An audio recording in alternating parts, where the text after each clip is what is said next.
Testes, testes. 1, 2, 3. Oh, That was the very first thing that was heard. I love it. It's already starting off great. Oh no, I've been starting so strong. You should have seen the screens flipping back and forth as I was trying to get to the right outlay or overlay. Hi everybody, I'm Groupie Twos. This is John Ramongrel. Tonight is the OneShot Part 2, Tower of Lady Asper, and currently we are one player down. Not getting an answer on the phone. We're going to give them just another couple of minutes while I finish pretending that I already prepped.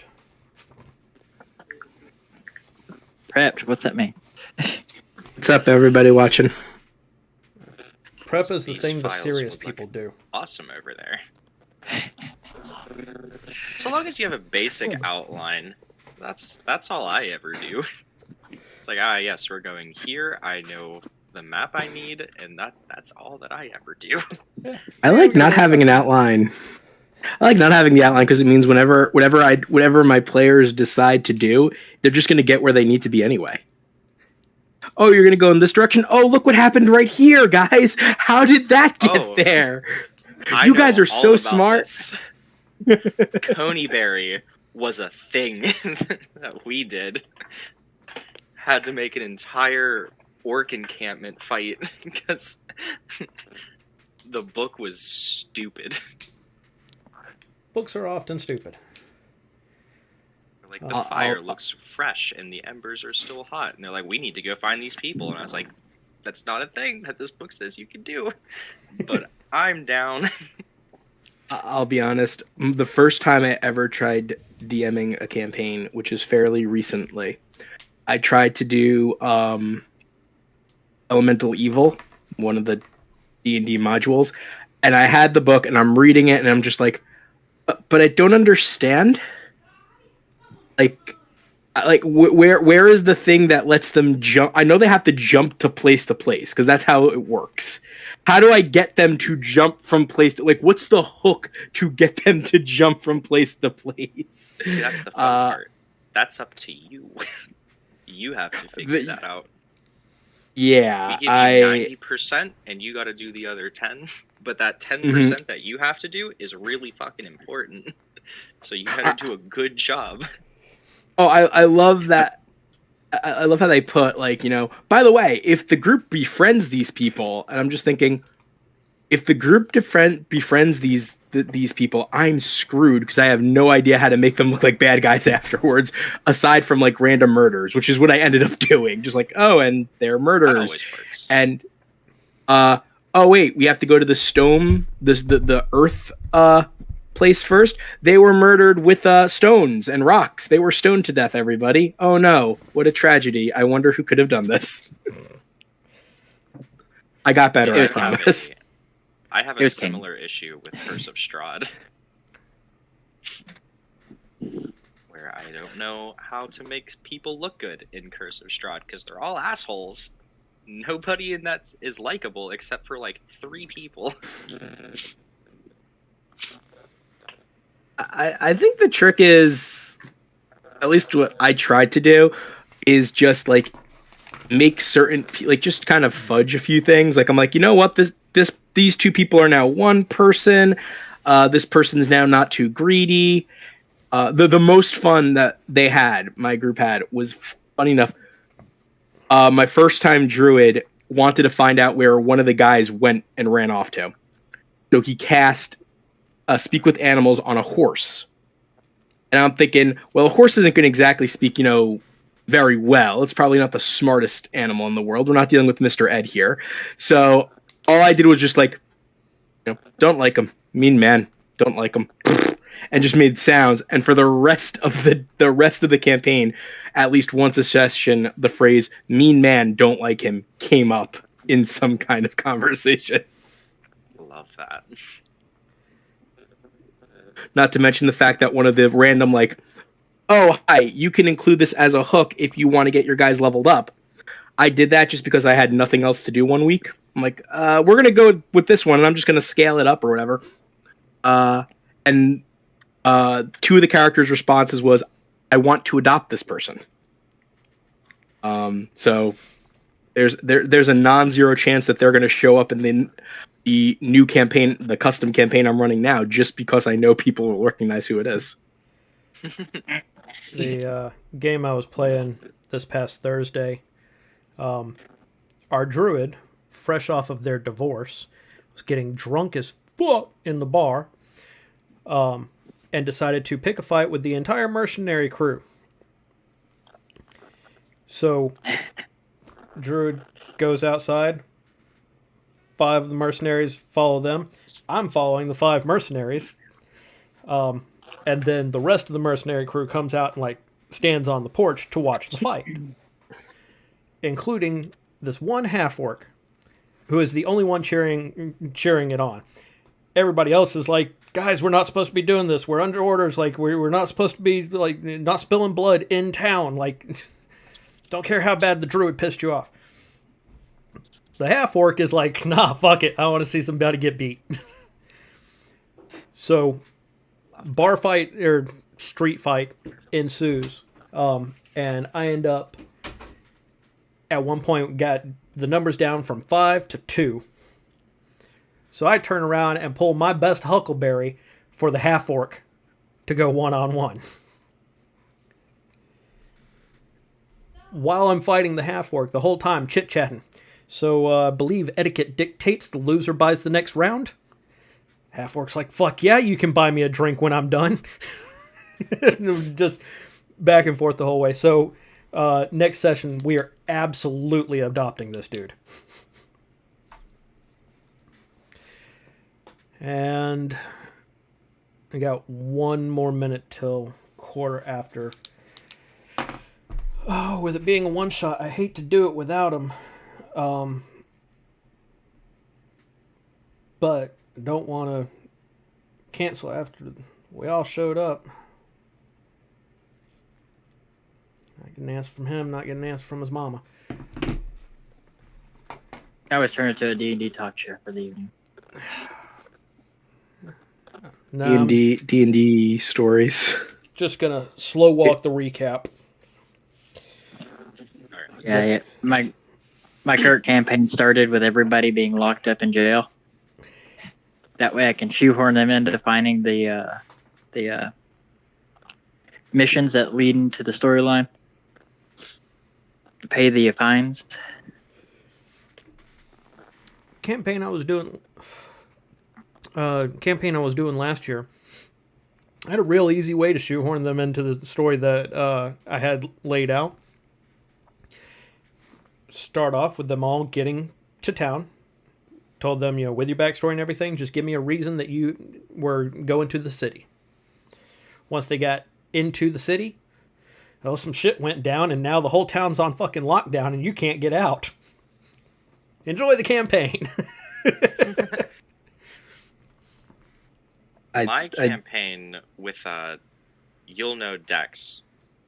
My campaign with him, that campaign started off with everybody dying to 2 Nagas, and then we fought our way out of hell. That was our first arc. I basically said, you've all received a letter somehow asking you for a job to be basically extra pair of eyes and ears for a debutante ball. And I made the small mistake of leaving it to my players. How did you get the letter? I'd like to know how you got it. More than half the group have gotten it because A, they stole it, or B, they killed the person who had the letter. Which actually kind of works for me because I broke the number 1 rule of DMing, which is, hi guys, the first thing that's going to happen is just going to happen. You can roll and do whatever you'd like, and you cannot stop it. It's a story beat. It's a cutscene. You're just going to have to watch it happen. But it worked out fairly well. So no one's yelling at me just yet, and I'll take that. My favorite thing is somebody will ask, is there a tavern around or is there a magic shop around? I'm like, yeah, you're from here. You know the magic shop. What's the name of it? and get the player to fill in details, like get the name of a place, yeah, and who runs it, okay, and I'll run with that, and that's the magic store that they know down the street. Is there establishment X in this place? There is now. Hold on, let me just put a little city square block, and there it is. Yeah, of course, it's always been there. Yeah, it's right over here. Yeah, like, It's always been over here. Ooh, old man Schmitty, he's been here for 30 years, the shop. What are you talking about? Years. You just noticed He was it. here before the war. Yes. Oh, All right. Does I doubt? Well, no. In the chat should be. Oh, let's do that. There we go.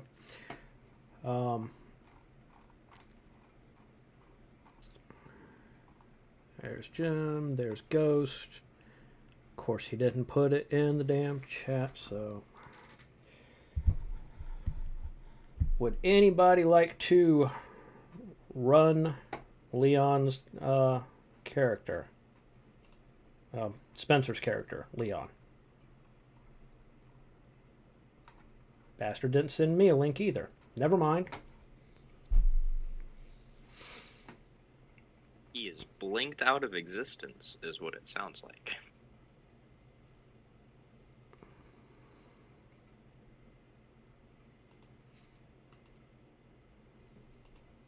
Yep. Yeah. All right. We're going to see how well this goes. Hopefully he shows up.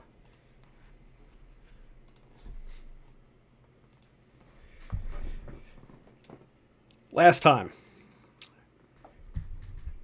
Previously on. OneShot Part 1, because this is OneShot Part 2. Tower of Lady Asper. We found a group of adventurers that were biding their time on a ship, searching for a tower that's never where it's supposed to be. The captain, fortunately enough, had seen it before, and at least knew the area to kind of go looking. Finally, find the tower. Middle of the ocean on what at first appears to be an extremely small island. Turns out to be an extremely large dragon turtle with a tower on its back. After a little bit of trepidation, the party was able to make their way onto the back of the tower, found it to be overgrown with vegetation and crawling with some other life.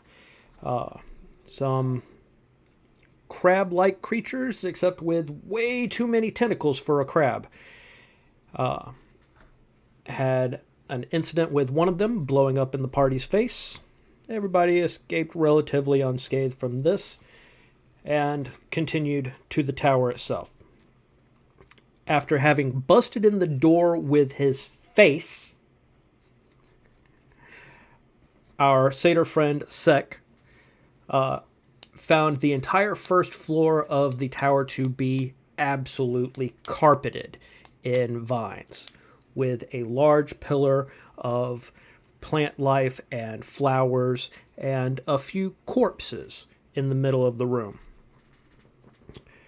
As people started to come in, it quickly became apparent that this was not your average plant life, as all the vegetation sprung to life and began tying up the party.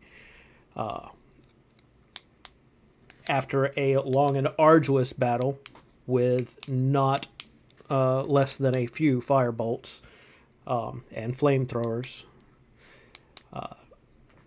they were able to eventually scale down the overgrown garden. And upon searching the room, found that there were no stairs leading up the tower. A couple of members of the party went outside to go look in a window. The other half of the party found a hole in the ground and was able to see down from the top of a giant tree, while through the window, the other half was looking up. There was a little bit of practical joking as an illusionary beholder was thrown out there to give your comrades a shock. Eventually, everybody made it back into the tower, went down the hole, came down the tree, where you met a woodwode who was standing as a guardian. Dale, I believe his name was. Everybody seemed to get along with him. He was a friendly chap and all that. They also found a doorway into the tree leading further down into the tower. Leon snuck off straight down the hole while everybody else was finishing talking to Dale, who warned y'all that you're probably going to die if you go down there. Also gave you a little bit of information about Lady Asper. Turns out that she seems to have been locked in her office for a couple decades, couple centuries. Who's to say? He's mildly concerned about this because he's pretty sure his contract ended 50 years ago or so. And he would like to get dropped off. But he ain't going down there. Just fucking die. Once everybody realized that your artificer wizard friend Leon had headed down, you, however, did follow him.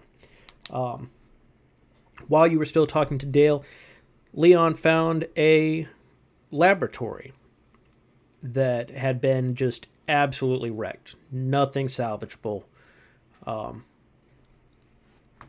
And then eventually found a room where the darkness itself seemed extremely oppressive, to the point that it was muffling sound.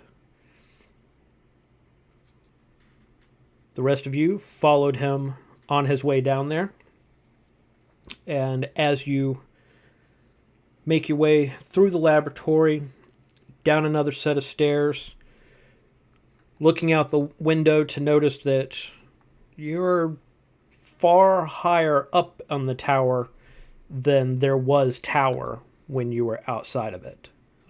This is obviously some sort of paradimensional space. As you make the landing and feel the darkness close in around you, the sounds of your footsteps and your breathing muffled in your ears. Those of you with dark sight can't see as far as you usually could. Mechanically speaking, half.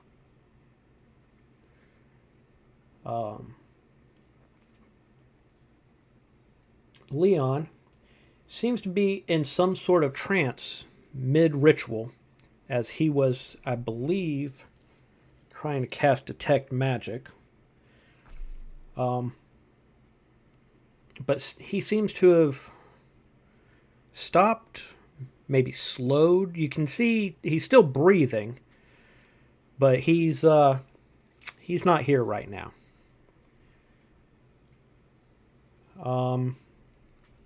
Someone give me a straight intelligence check.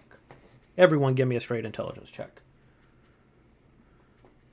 Gotcha. I am not a smart man. That's going to be a 7.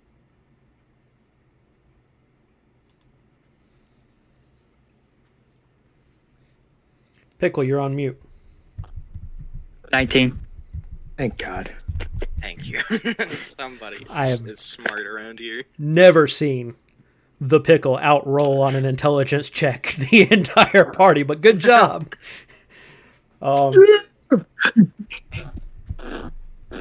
You're pretty sure you've either seen this or heard this before.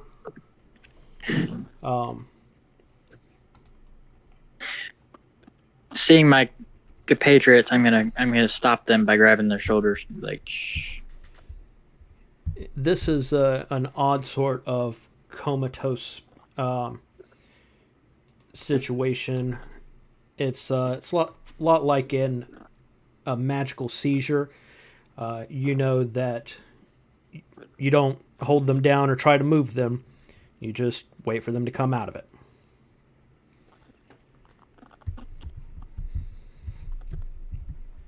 In the meantime, the other two were obviously distracted by something. Go ahead and give me perception checks at disadvantage.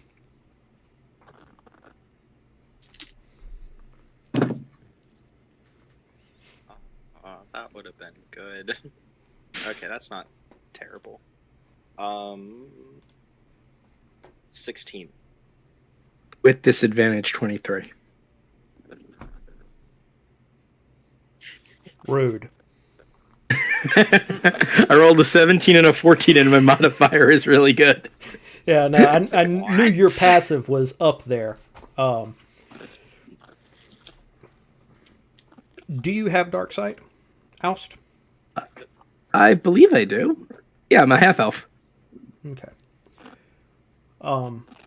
Like I said, you can definitely tell that there's something wrong with this space. And you can, however, through the darkness, see the outline of a figure. It's not moving. And there's something a little bit off about it. You can take just a single step forward and see that the figure is a statue. It's got an arm reaching out, but the hand is broken off. If you take another step forward, you can see that the other arm is gone at the elbow. If you were to take another step forward, you can see that there's another statue 5-10 feet behind it. Put your head on a swivel, and you can tell there are more.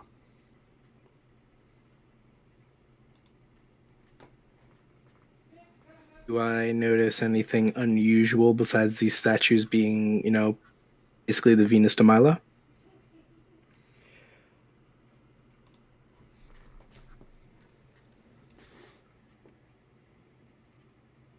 Darkness, silence. It's you can see enough of the wall to see that this is a large space, but can't tell how far it goes, and don't hear anything. After examining the statues, or like the one that I'm really close to that I can like kind of take a couple steps, look at, and see the others, I'm just going to go back to the group and I'm just going to almost whisper. Either someone here is an art collector, or I fear these statues may have some nefarious intent behind them. I'm just going to point out the statues. We're in a fairly big area, though I must admit I do not think this darkness is of anything natural.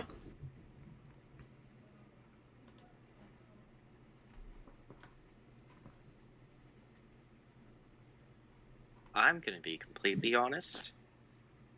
I just thought it was dark in here because I can't see. And he just kind of like waves his hand barely in front of his face. I can't see anything down here. I don't know what's going on. Ah, yes. I know that move. Concealing gesture. I remember a man who used it very effectively in his combat. I forget his name.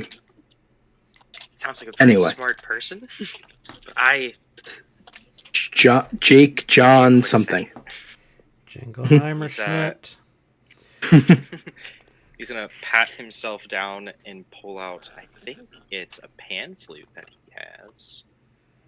Yes, okay. He's gonna pull out his pan flute and attempt to cast dancing lights. Okay. I see him start to do a spell, and stop. Hang on. I'm gonna cast use my divine sense.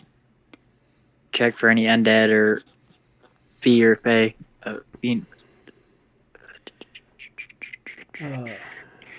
Get good and evil. Yeah, until the end of the next turn. Undead. Fiends, celestial fiends, and undead. Celestial, fiends, undead. Yep. Nothing.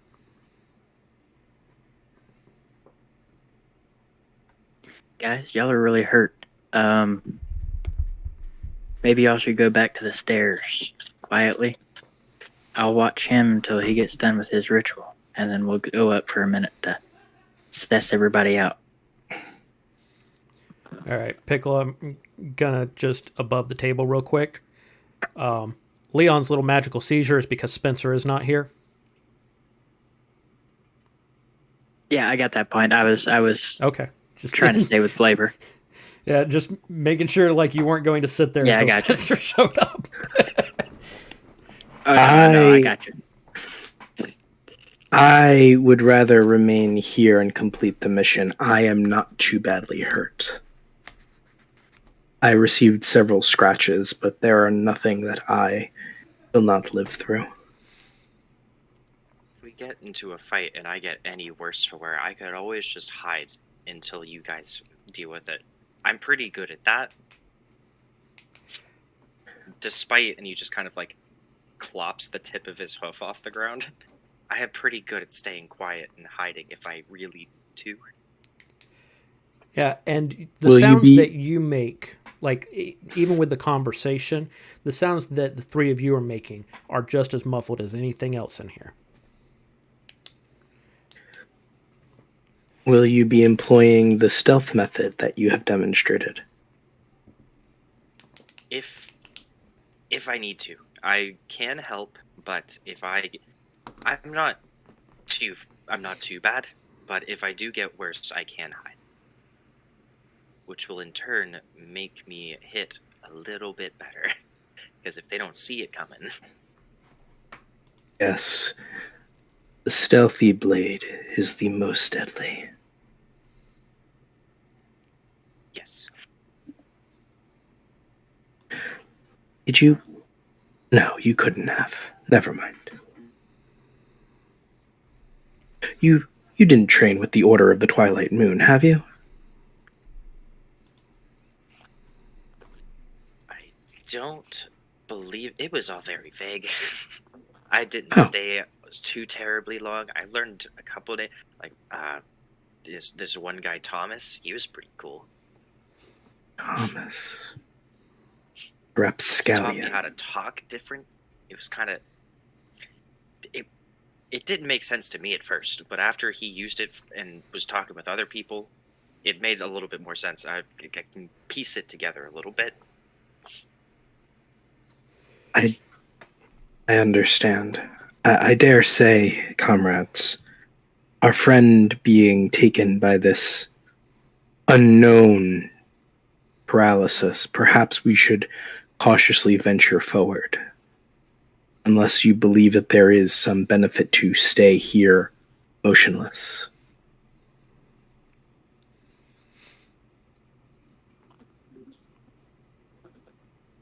Let's take a look around where we're at now.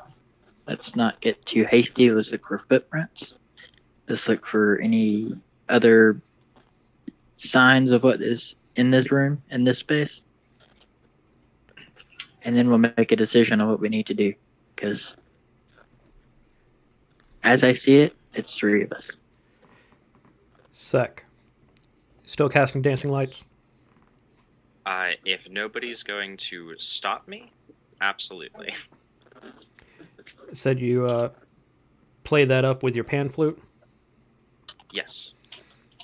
Kind of do a little whistle across all of them. Strangely, the sound of the pan flute is pretty clear through here. And your dancing light pops up. The lights do look a little dim.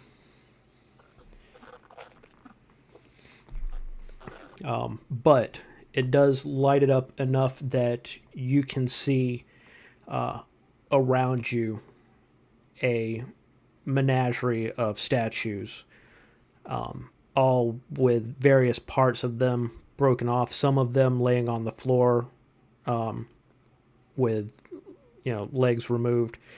All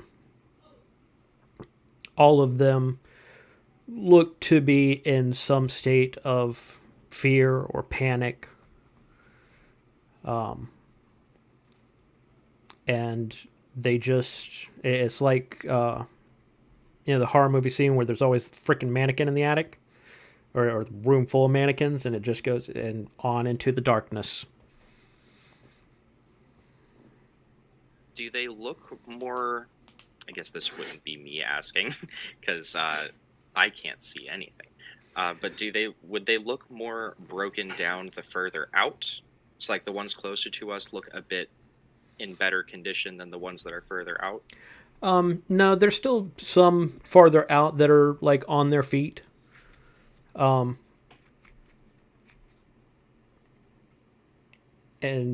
yeah, it's pretty random as far as which ones are busted up, what's missing from them.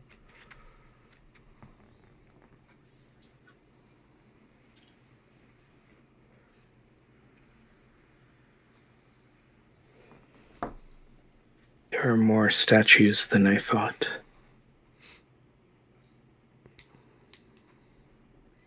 It's quite odd. I can make these things go pretty far. I could see how far one of them can go. Maybe there's a wall or something. Well, I can tell you that from what I can observe, the walls are we are not in a very tight area. This is a very large room, but it seems like the statues stretch far into this room. Have you seen anything up? Do you know how high up the ceiling is? So I could do Look that up. too. With the lights dancing around you, and if you lift one up a little bit, real quick, I know that they can travel like 60 or maybe 100, 120 feet away from you. How much light do they give off? Each light sheds dim light in a 10-foot radius. They can go up to 120 feet. Copy that. Yeah, it goes up maybe about 15 feet before you can see the ceiling, which looks to be maybe about 20 feet over you. Okay. Probably enough room for Pickle to fly, but not enough room for a Tarrasque to be hiding.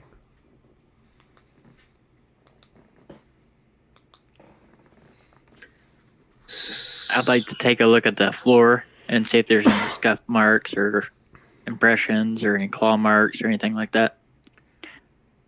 Most of what you see when you look down is your own party's footprints in the dust. It is thick. It's hard to tell from age or from stone being broken. Probably combination of the two, but this place hasn't been disturbed in a long time.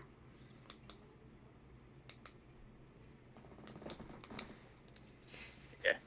I'm going to get down low kind of to hide it, and I'm going to take out a candle and put it in a spot where it's not going to try to shine like light everywhere. I don't want to try to spill light everywhere. I want to light the candle, and I want to see if there's any kind of airflow other than us moving around in the space. It has been a rare occurrence in your life that you have seen a flame stand perfectly still on top of a candle like that.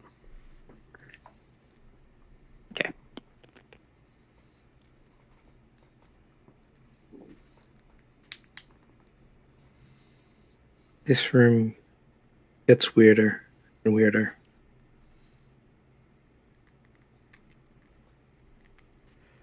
Everybody give me another perception check. Disadvantage.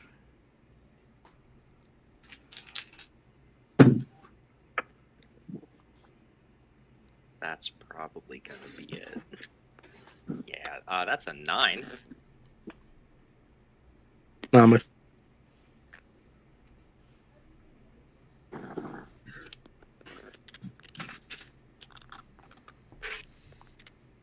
Pickle, what you got? Perception at disadvantage.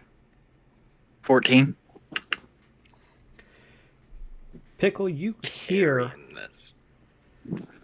something, but not from the room. It's coming from up the stairs. You could A swear it was a roar of some kind.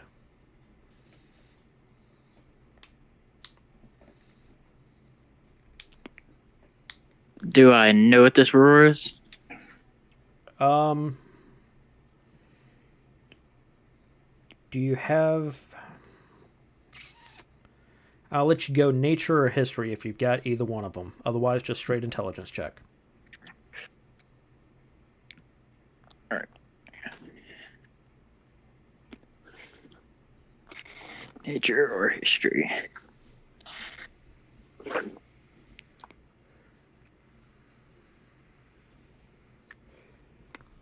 Oh, I'll take history. Because I have advantage on that. What? 11.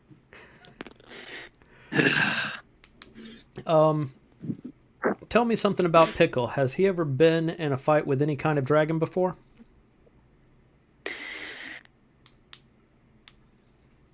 Other dragonborns, I don't think he's ever coiled with a dragon. Right on.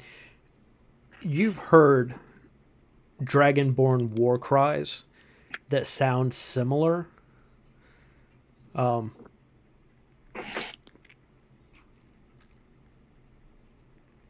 Actually, that would probably be one of the closest sounds. But mixed with some sort of sadness or madness. Uh-oh. You know how most people, like, build characters all the time? I look at monsters. Okay. I try to stealthily go over to the two standing party members and try to pull them down low. Kind of group up and try to position us behind some statues.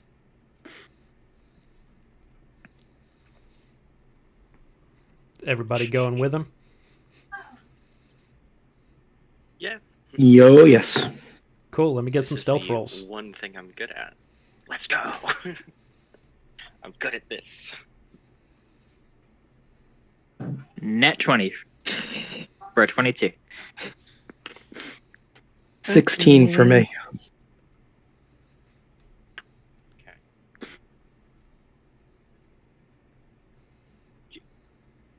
Did you say with disadvantage? No. Okay, that's a nat 20, so that's going to be a 29 All to right. hide. No, if anything, it would have been with advantage down here. I seriously thought about giving y'all advantage, but I'm like, they should be fine. You are pretty sure that in this darkness, what are you doing with your dancing lights?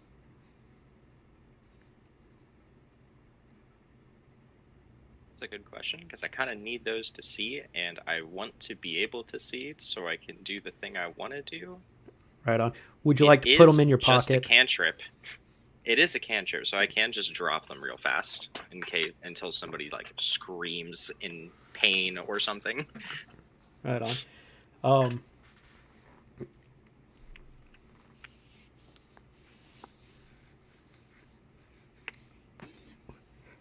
I'm deciding between directions.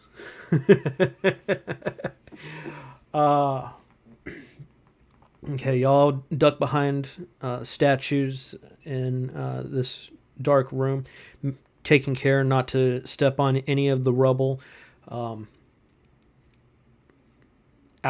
Almost before you know it, even you are having a hard time seeing where your comrades have gone as Sek douses his dancing lights and everything just presses in again.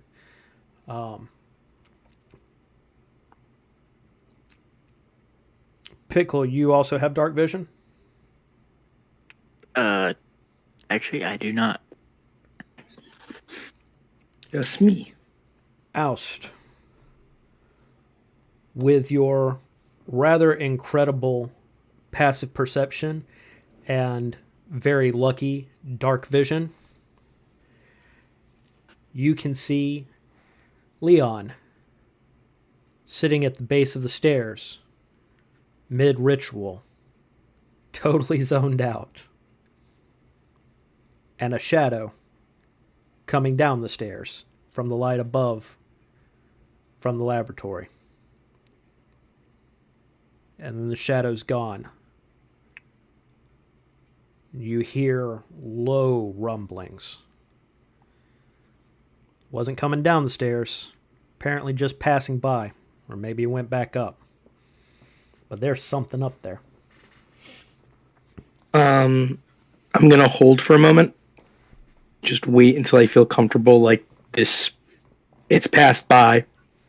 I'm going to say as quietly as I can, just so they can hear me. There is a figure above us on the stairs. I saw its shadow pass like a whisper, and then back again. Comrades, we must be very careful.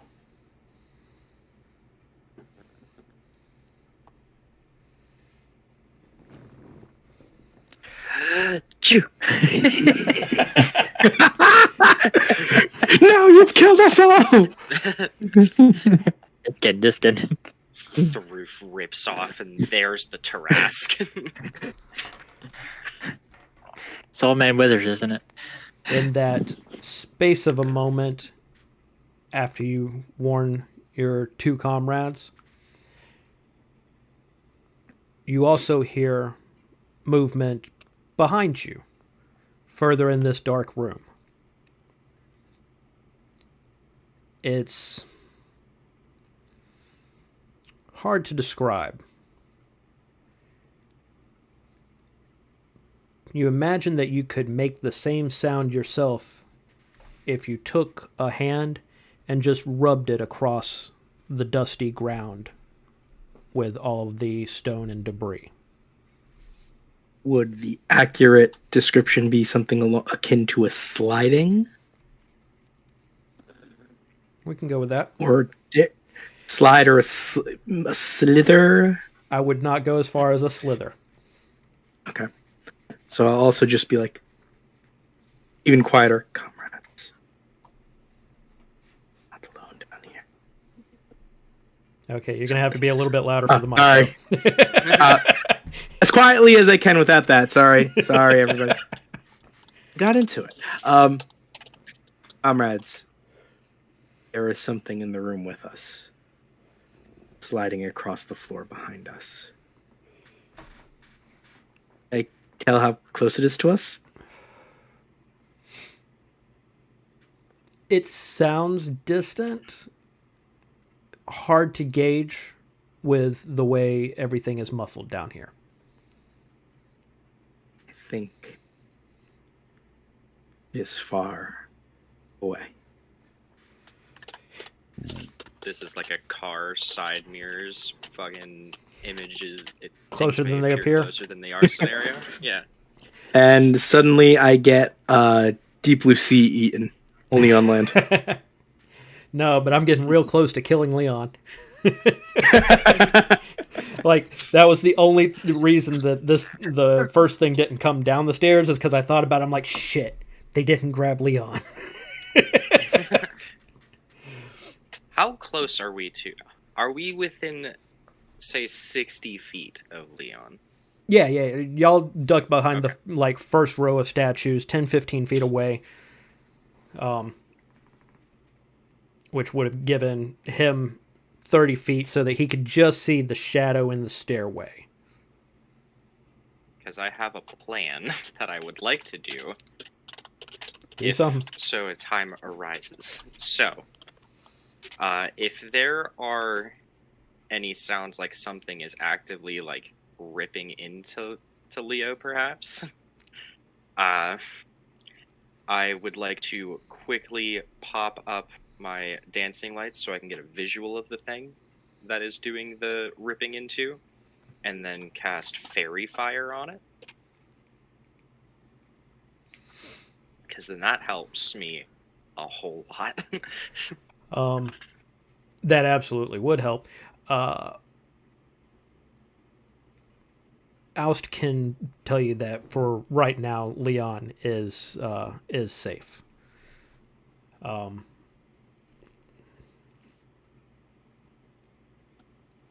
Y'all might want a chance moving him. I'm not going to kill him if you move him out of the doorway. Just be careful. Don't nat one or something. But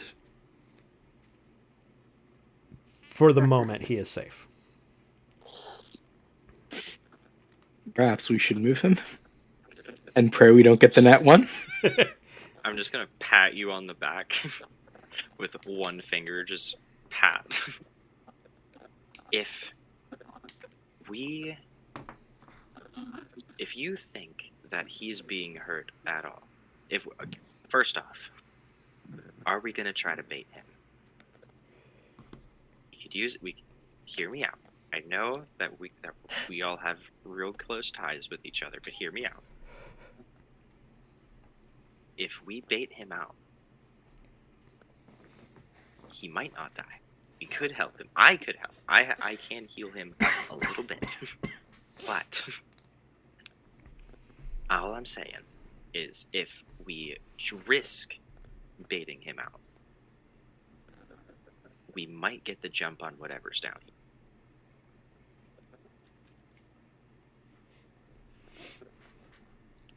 Now, I might not be the person to make the smartest decisions. Theory, if I may.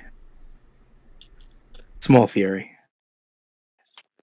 Whatever is here can sense something is in its area, right? I wonder if it can see. And if it can see, why don't, instead of using a party member as bait, we use one of your playing cards as bait? See, I like where this idea is going. However, counter. If it can see down here, and I threw up those lights, it would have been able to see us or notice us a whole lot sooner. But I'm all even for more. I just pull out the deck of cards. I'm all for using. Even more of a reason to use the cards. It knows something is here. All right, how many of these do you want? I just start fanning them out. I got like a small handful. I'm like, ooh, a card trick. Reach over, grab This card is a out. very good trick. I flipped it over. I would say one You or both wanna pick a two. card? If we want to, you both could pick a card. Is this the point where I put it back in? No. See, what you want to do is you want to take it and just kind of throw it out there. Because if you just drop it down here, it's going to pop up right here. And that would be very bad for us. Maybe we should move him out of the way. Well, if we throw these like What were we doing again? in the opposite direction, they won't recognize us. Or they won't. Hopefully they will take the notice off of him and put it on the two things that we just threw over in that direction. It's worth a shot. Ooh, fun. We have a king of diamonds and an 8 of spades. Hold on. So let's... Are y'all throwing them out right now?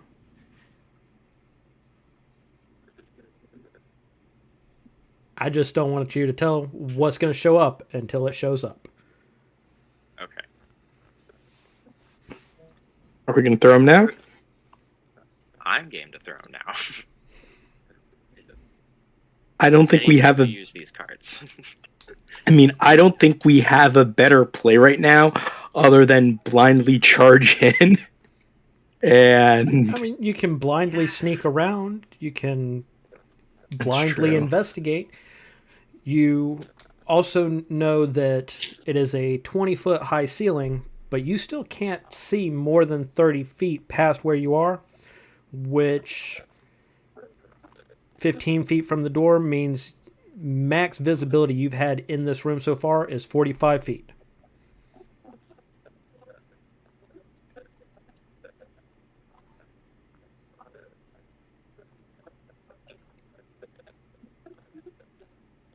okay, so I hear something sliding behind me, right?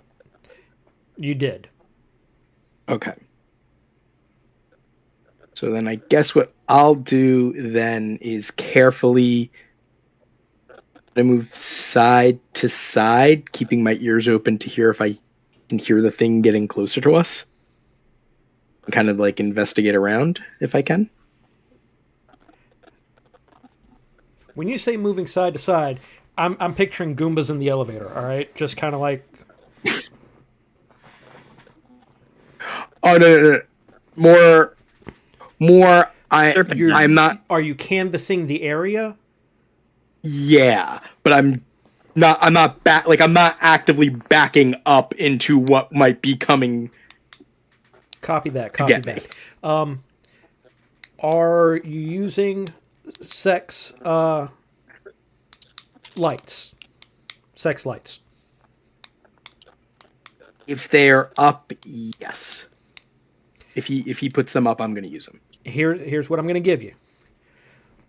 With the dancing lights, I'll take the disadvantage away. However, that does increase your visibility if something is in the dark looking for you. Now, again, even the lights, that light is dimmed, so it's possible from 40, 50 feet away, wouldn't even be able to see those. So you're going to have to make a little bit of gamble here, but I'm giving you something to help mechanically as you try to investigate the area. What the hell? I've had a good life. Put the lights up. I mean, as long as you guys are okay with it, put the lights up. If you guys say, no, we don't want to die, we were too young, that's fine, but... You're also the only one with dark vision at all. I'm perfectly okay with popping these lights. Because if I see it, died. I'm fairy firing it. I'm fairy firing it. Describe your dancing lights for me. Okay, so the dancing lights they look like little candles, but they just do like the Mickey Mouse animated hopping around thing. Sorcerer's Apprentice style? Kind of like that, yeah. Okay. Love it. And you've got like, what, 3 of them? So you could conceivably send one with each party member? Yeah. Cool. You have one of sex lights. I love saying that now. And you can make an investigation check as you traverse from side to side and start slowly canvassing out from the doorway.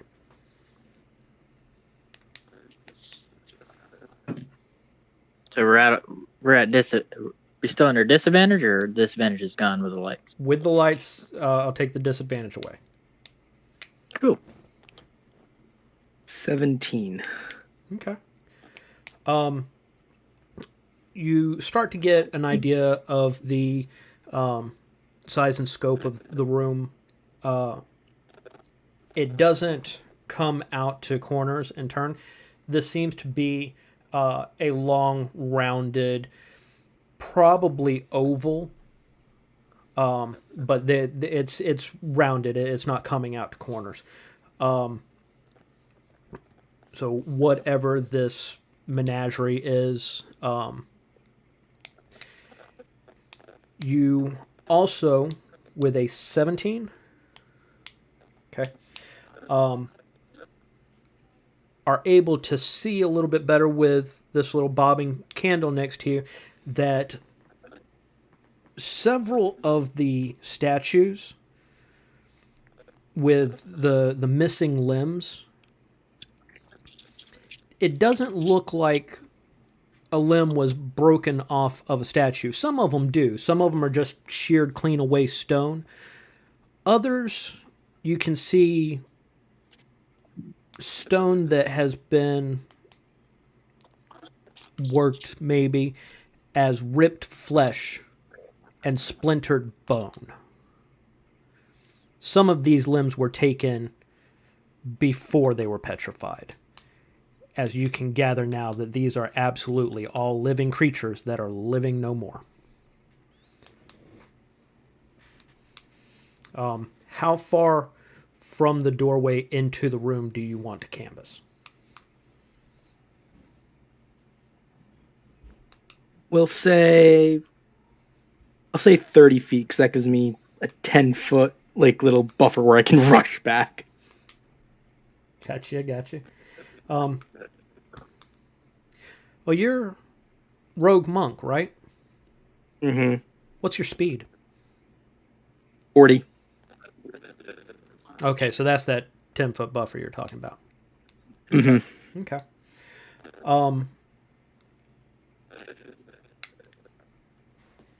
On your final pass, as you are 30 feet out, go ahead and give me another perception check. Advantage, disadvantage. Just straight perception. 25.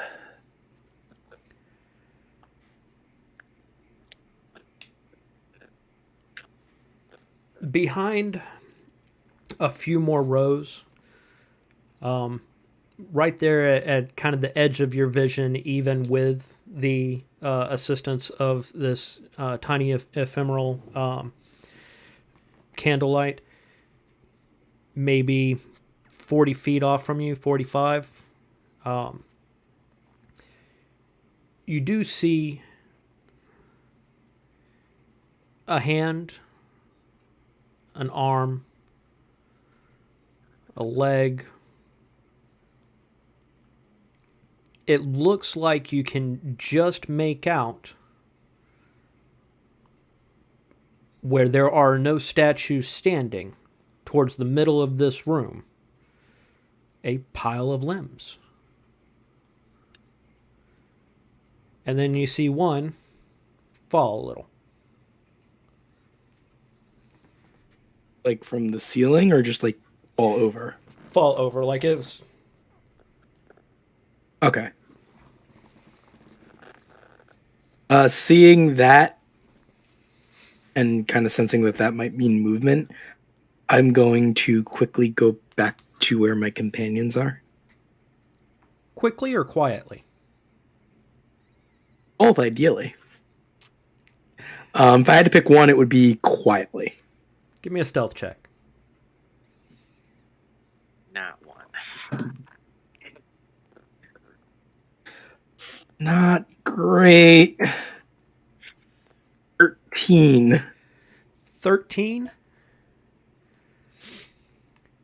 As you are deftly and quietly making your way back to the party, you're pretty sure that you heard that same sound again from the direction of this pile.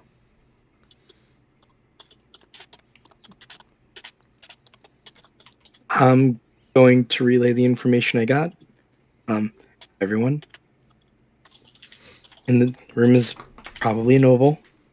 In the center, there are just limbs, not statues, just bodies. It also looks like some of these statues that are missing arms. It's like they were sculpted that way to show the sinew and the bone. More importantly, in the center of the room, I heard the sliding sound again. Are you saying whatever it is disarming people? Literally.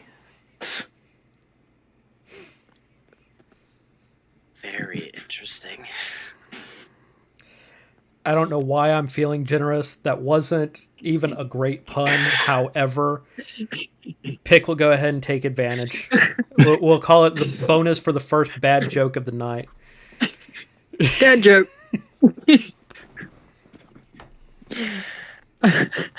Couldn't help it. Sorry.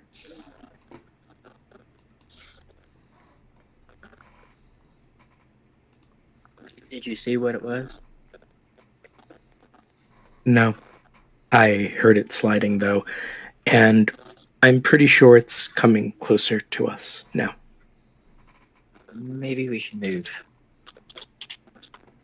Quietly this time.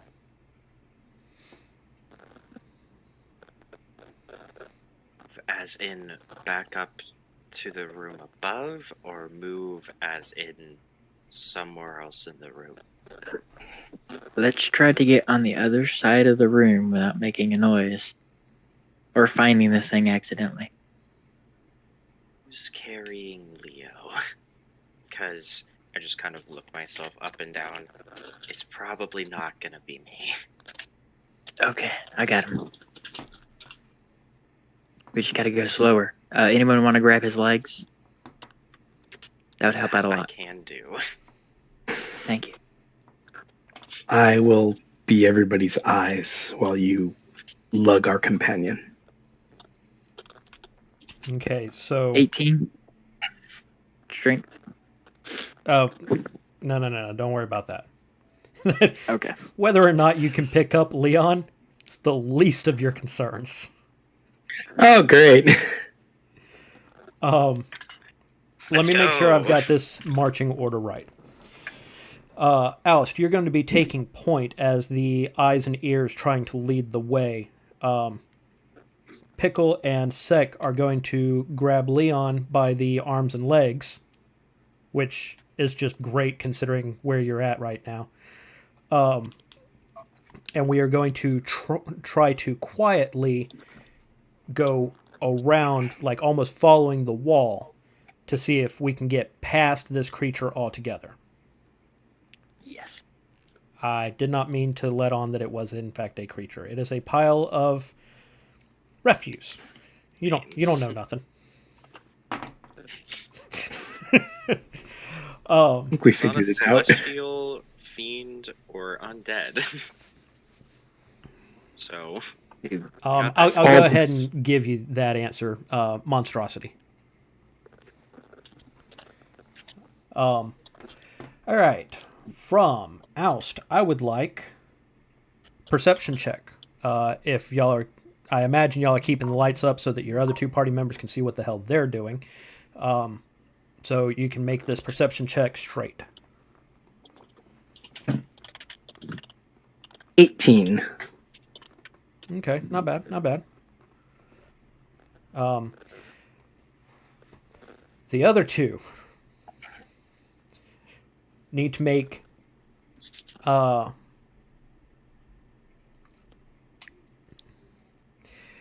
Pickle, that 18, was that a straight strength check? That was... Yeah. Do you have athletics? I do. It's +4. Okay. That is more than enough between the two of you to be able to carry him without issue. But I do want both of you to make stealth checks at disadvantage because you are, in fact, carrying basically dead weight. Oust, go ahead and give me a stealth check straight.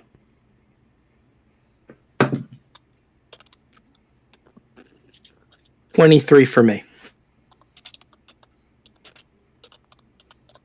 Ghost, I see that face. it was a pretty bad die roll, but with a +9, anything's okay. That's a 15. Okay. Be a 6 on the die, which is the face. That would be a 6. Ah, samesies. Let's go. There we go. Twinsies. Okay. You get about 30 feet before walking backwards, Pickle kicks a rock and you hear it across the floor and everybody freezes for a second, holds their breath, and Oust, you can hear some sort of movement, but last time it sounded almost passive, like somebody rolling over in bed. This time it sounds like somebody sitting up.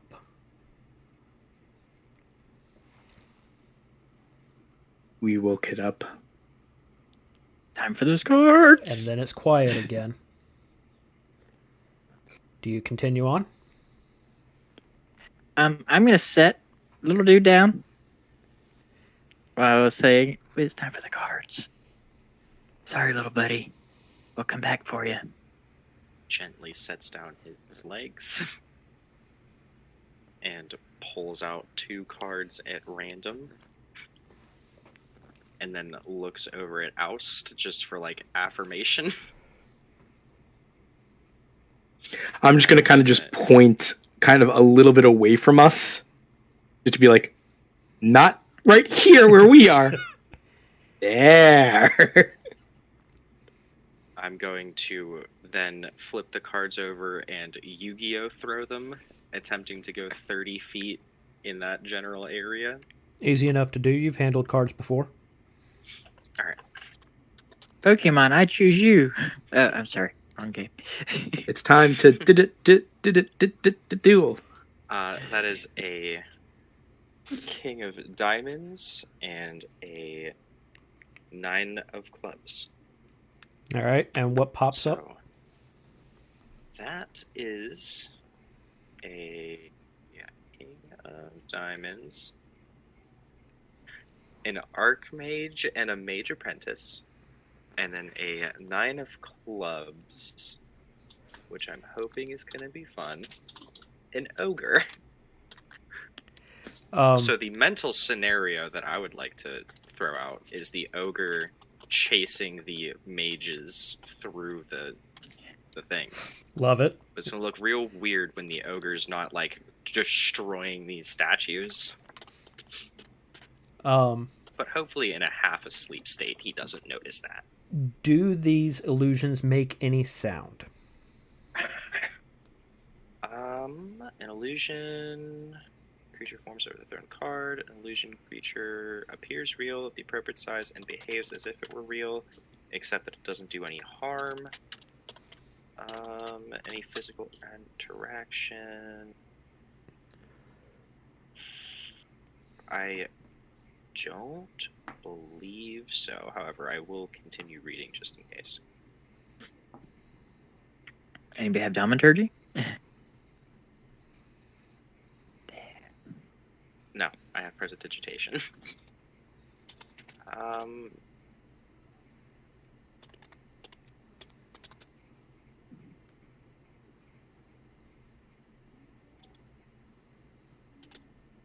It doesn't say that it doesn't make noise.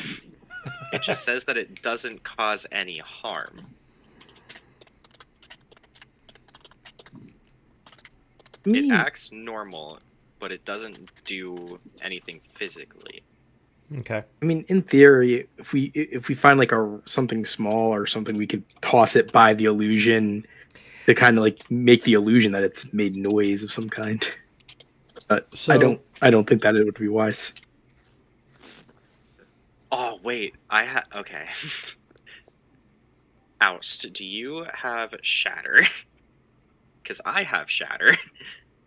Okay. I am merely a monk rogue. Okay, I could not remember if monks get cool spells or not. I have plenty of things.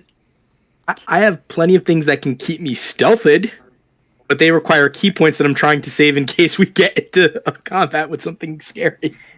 Fair. I could try to The throw a idea- firebolt over there. I don't think that would cause So- nearly the level of destruction I'm going for. So I'm going to be nice and save your resources.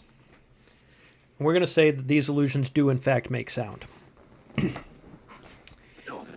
At the edge of your vision, Oust can see a little bit more clearly than y'all, but y'all can still see like silhouettes pop up as the first card lands and slides, and you see two humanoid figures pop up. One slightly taller and more billowy.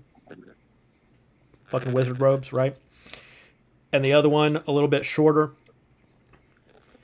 They pop up facing you, and as the other card hits the ground and stops a little bit shorter, an ogre comes from the ground, looks forward at the two in front of it, and just roars. Even muffled. Firebolt. This shit is loud. And it kind of shakes the dust in the room a little bit. All right, time to move. Let's go. Through the illusion,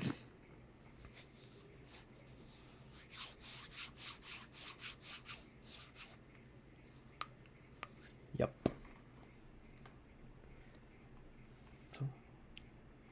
Through the center of the back of the ogre, you see punching through some sort of viscous liquid in a straight line. And I want everybody to make dexterity checks 15. Dexterity? Saves? Oh, yeah, dexterity saving throw, sorry. Nat 20. With your nat 20, I'll say that you were also able to make sure that Leon did not get hit either. 18 for me. Let's say 17 on the die and a 23 total. Awesome. As this 60-foot jet of acid hits and splatters the wall, kind of splitting the party, Pickle's got Leon on one side, and the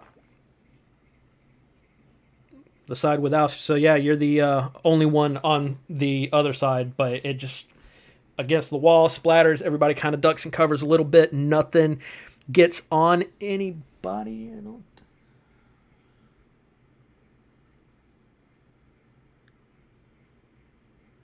Cool. Roll initiative.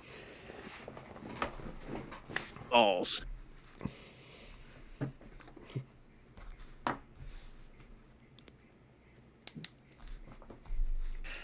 Pretty solid. 15. 15 for Pickle. Not feeling as solid anymore. That's a 14. 14 for Sec. 15. 15 for Oust. Oust and Pickle, which one of you's got the higher dex? Probably me. I have a +5. All right. Yours was, in fact, 16, sir. Oh. I'm tiebreaker. You're 16 now.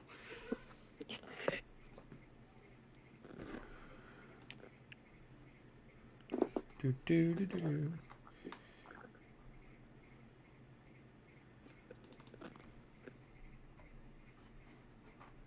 And let's roll yours. You big, beautiful bastard. Oh, I could not have planned that better.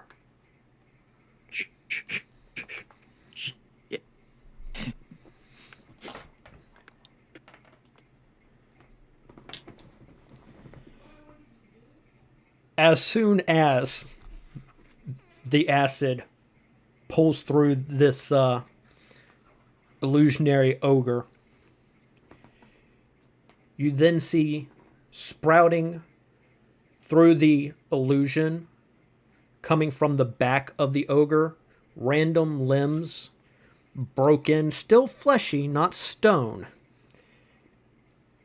and just come down on top. The illusion is now completely covered up, except maybe the club up by the ceiling, of this mound, this absolute mass of discarded and discordant limbs.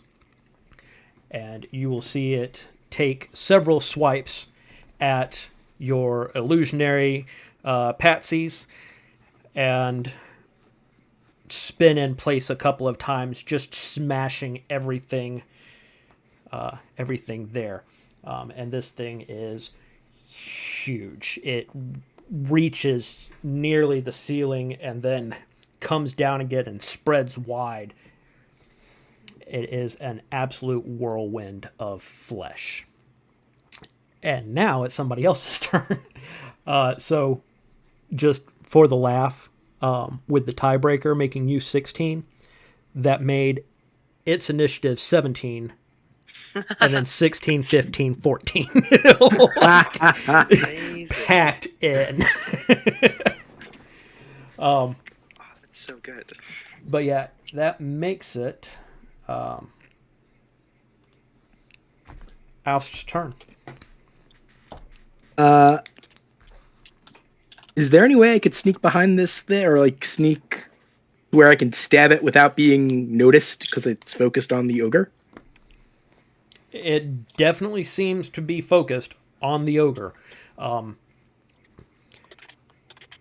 You can do what you want. All right.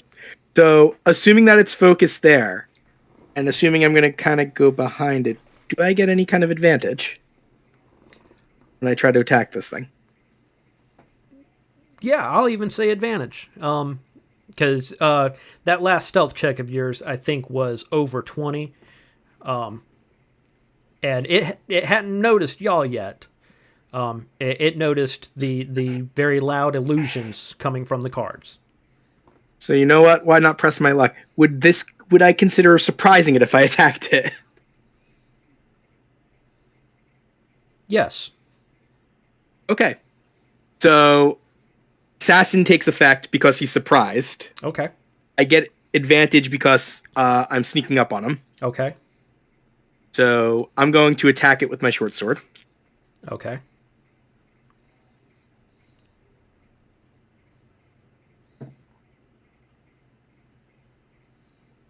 That is a 24 to hit.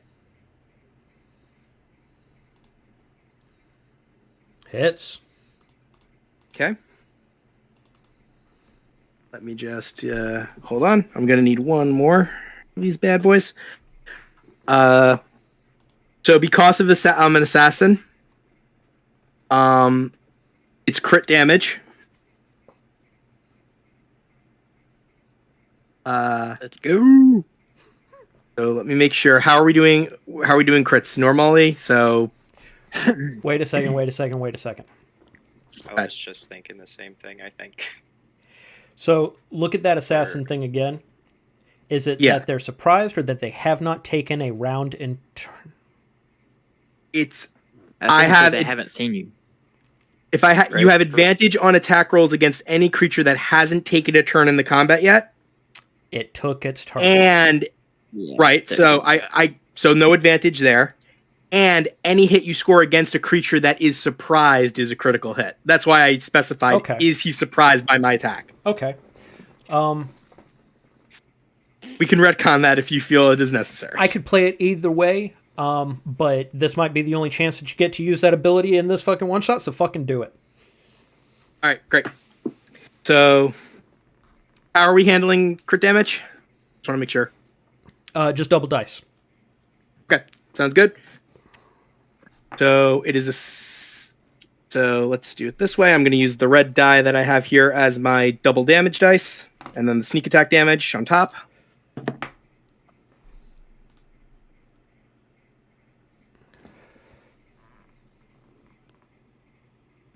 That is a total of 23 damage. Very nice. I'm also going to burn a key point for Flurry of Blows. So my unarmed strike. And that means I get, sorry, I'm fairly new with the monk. I get 2 of those, right? Because I'm using Flurry of Blows. Correct. 2 unarmed. All right, so the first one is a 22. Hits. The second one is a 17. Barely hits. All right. In total, that will be another 13 damage.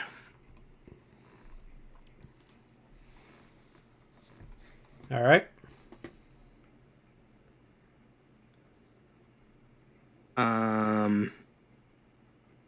And I believe that is my go. All right. To be clear of the placement, because I know we're working without a map. The cards landed 30 feet away. This thing ended up in their space. You moved up 30 feet, took your fucking stabs and swings. You've got about 10 foot of movement left. Are you staying where you're at?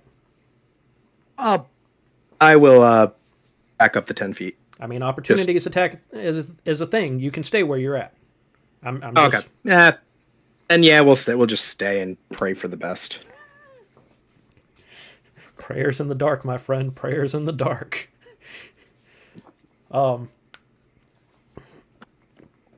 Pickle, you just saw all of this, and Oust run up and start hacking limbs off of the pile. It's your turn. Okay, so the first thing I'm going to do is slide my compatriot back out of the way. Fair enough. I'm going to take out my sword. I'm going to cut myself. Do a Crimson Right.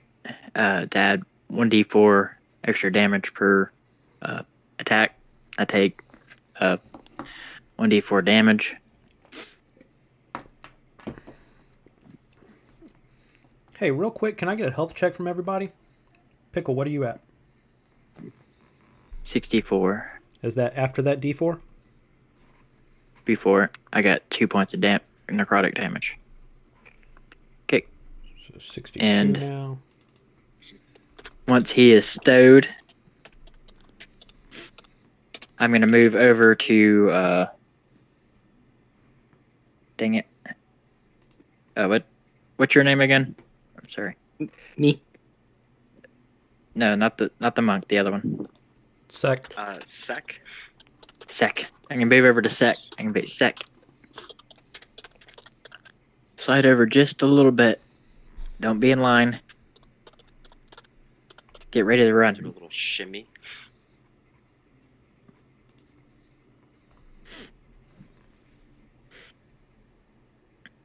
That's my turn.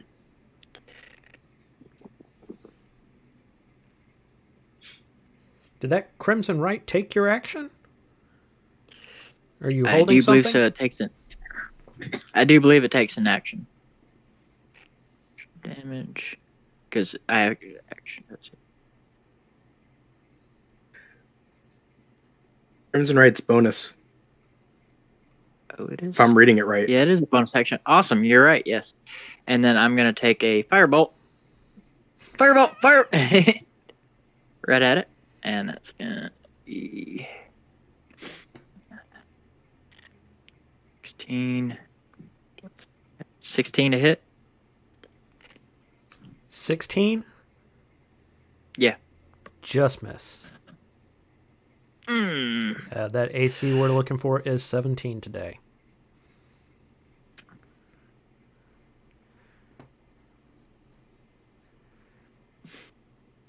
Okay, that's my turn. Copy that. Real quick, Oust, what's your health? 68. And Sec, what's your health? 71. I didn't think I was ahead of the pack here on damage. I got critted or on HP. on when I That's got in fair. that room. Yeah, so I got smacked pretty hard. Oh, fuck, I thought Sec took a pretty big hit off one of those vines too. I did heal myself, I think, because I don't have. Yeah, I did. Didn't you take your potion down the stairs? Yeah, because I don't have a potion anymore. Okay. Yeah, Okay. yeah, I do remember that. We were walking down the stairs and I took the potion. Yeah. Cool. Sec, it is your turn. Okay. So I will take a little sideways shimmy to avoid whatever our boy has planned. And then I'm going to cast Fairy Fire on the giant amalgamation. All right, what am I looking for?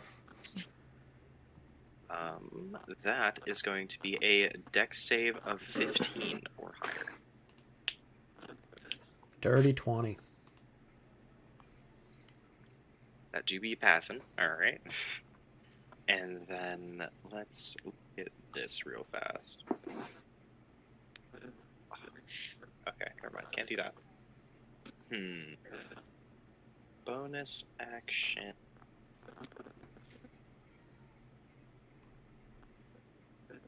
All right. I'm going to muster up my courage and yell at it. Is this why that you stay down in this dark pit where nobody can see you because you're so ugly?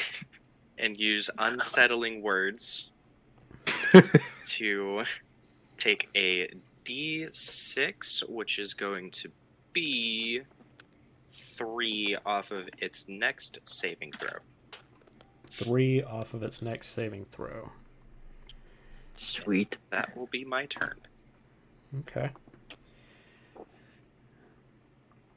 Which brings us to the creature in question, who is no longer surprised. Oh, shucks.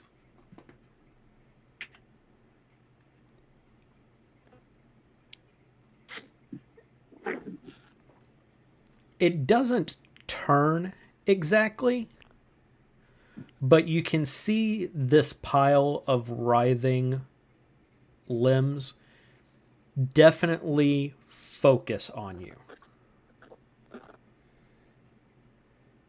And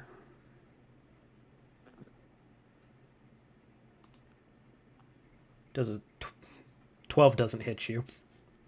No. What's your AC at right now? 20? Yeah. 26 will hit you. Oh, yeah.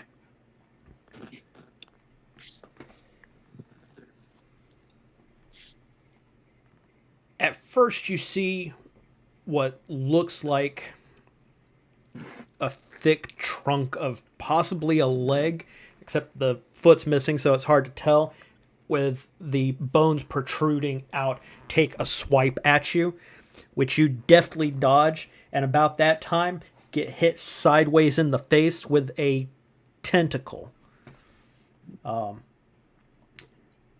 Seen this movie before.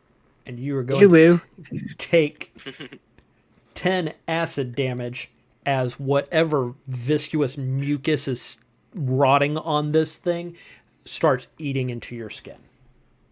Oh, lovely.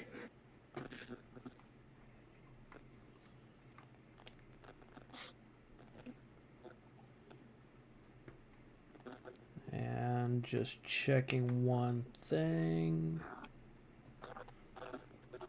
That is what it's got. Okay, cool. Which brings us to Oust. Okay. I'm assuming no more advantage because it knows that the ogre is an ogre. So I'm just going to try to hit it with my short sword. All right, take swing. 22. Hits. And I will take... It will take, I should say... Oh wow. 11 damage. Rolled a Good 6. hit. I'm going to use bonus action disengage. Mm-hmm. I'm going to back away from it. Okay. How far back? We'll go 35 feet. Okay. So the wall you came from was 30 feet. Are you not backing straight Then- back to your party, or are you like ducking Yeah, off we're- to the side? We're going to go, actually, no, we're going to go a little way from the party just so we don't, I'm kind of basically being a distraction right now. Yeah, absolutely. Last question on that. Back towards the doorway that you came from, or back the way you were already headed? Back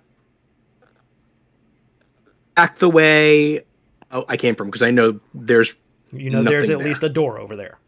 Okay. Yeah. That makes sense. Yeah, you're about maybe 15, 20 feet to the left of Sec. And out of this creature's melee, it would appear.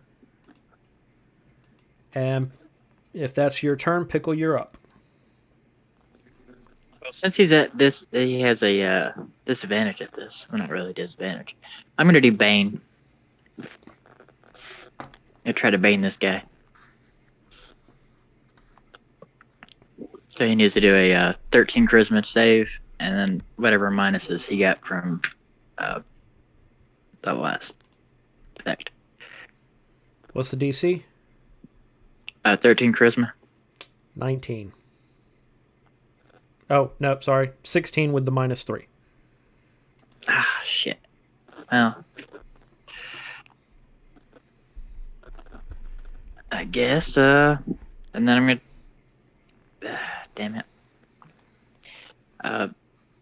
I'm going to say, "You are my enemy." No, I'm gonna move to where I'm about 10 feet in, and I'm gonna say, "Hey, you're my enemy," and I'm gonna make him. Where did that thing go? Damn it. I'm gonna have I'm gonna have advantage on attacks. Where'd it go? So you have named him your sworn enemy, and now you have advantage on attacks against him? Yep. Oh, yeah. I think it's either +4 advantage. It hides its little text and a bunch of SEO text. Right. You take this really cool ability and then you hide it. It's being stealthy. Yes, it rolled very high on stealth check. Yeah, the flavor text has stats that you was wouldn't enemy. believe. Yeah. As a bonus action, you can choose a creature within 10 feet of you. You gain advantage on attack rolls against it for 1 minute or until it drops to 0 hit points or falls unconscious. So Awesome, I love it. I'm tired of rolling low. And then I'm gonna, I guess, that's gonna be. I'm gonna drop back 10 feet back towards the way I came. Copy that. You are 10 feet out from the wall, 20 feet from the creature. Okay, sounds good to me. All right. Sec, you just saw Pickle walk forward, make a proclamation, and then kind of back up a little. Rather bold. I'm going to attempt fairy fire yet again. That is another dex save of 15 or higher. Before you do that, make an intelligence check. Intelligence check. That's a 9. Okay, Dex DC of what? 15 or higher. 18. Alright, well I can do that one more time, so bonus action stuff. don't really. I So don't really see a use for this last bardic inspiration die. To be fair. so the intelligence check, I was going to give you an opportunity before using more resources, but having tried twice now to hit it with this fairy fire, you've been casting fairy fire your whole life. You know what it feels like when it grabs hold of something, and you know what it feels like when somebody just outdoes it. This is a little bit different. This feels so slippery, like it's got some sort of advantage against works like this. Right. In that case,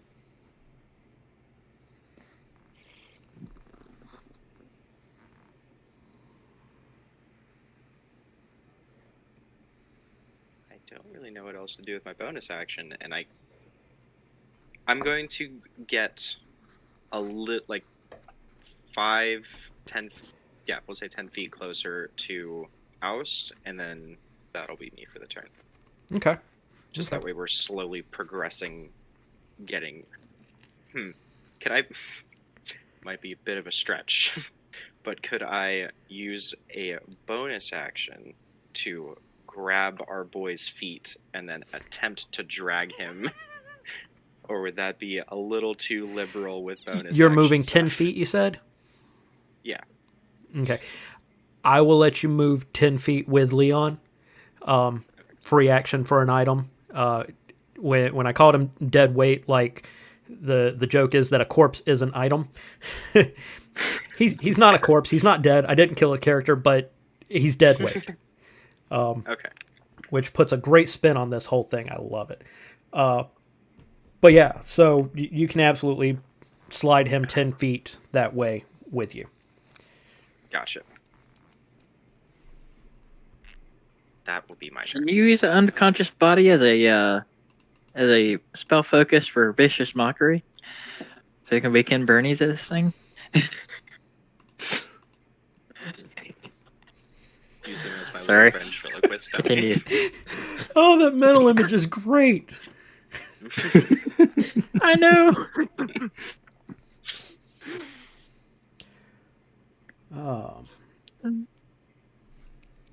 All right, so with that, first of all, can nix off that, but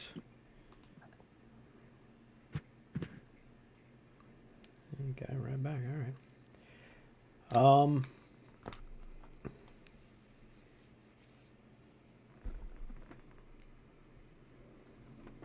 Yeah, I like that idea. Pickle. Yep. Give me a deck save, 15. Oh, deck save. 15. Meets it, beats it. Yep. You see the pile kind of gurgle a little bit, open up, and from the center, another jet of acid streaks right past you and hits the same spot on the wall as before. Do I take half or no? Nope. Okay. Does it look like it's having any effect on the wall? Like, is it melting through the wall, or is it just, like, hitting it and then just, like... You were standing next to it for a minute. I'll say there was definitely a noxious fume quality to it, but the walls appear to be stone and are holding up to it. Okay. Yeah, this isn't just eating a hole straight out of the tower. Have to puncture time and space to be able to do that. Oust. So no.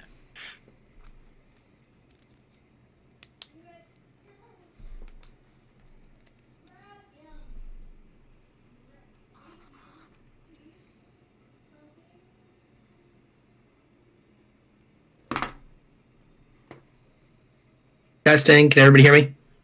Yes. Yes, Okay. I can hear you now. Yep. All right. I'm gonna move back up, and I'm gonna try to hit again with my sword. Hit it.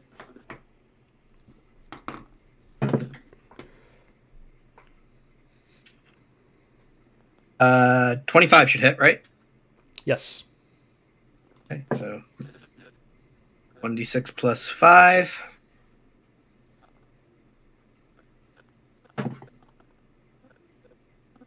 Six whole points of damage. All right. Anything else? Back away from it 5 feet. Okay. And I assume you're using your bonus action for disengage? yep. Sorry. Okay. Nope, just making sure. And that'll be my turn. Pickle, you're up. I am hitting it from afar. That thing looks a little too gooey for my likings.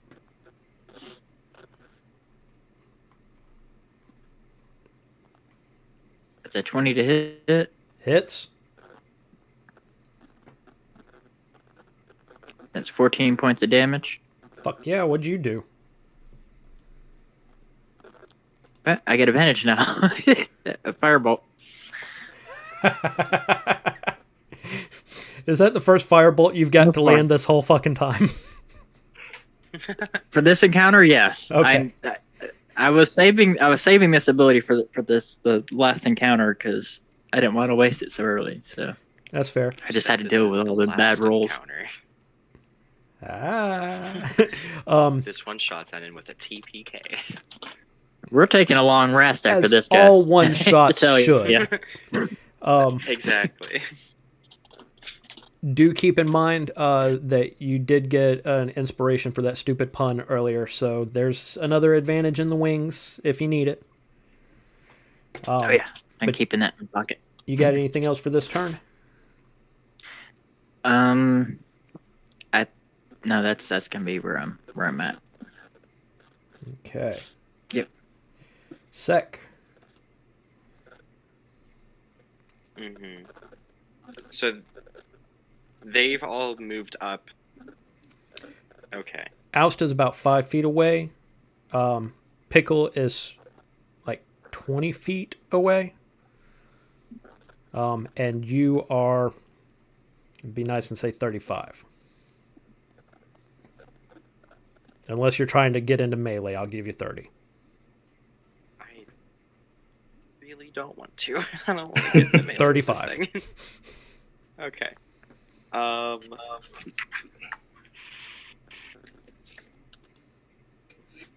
Could I get a con save of 15?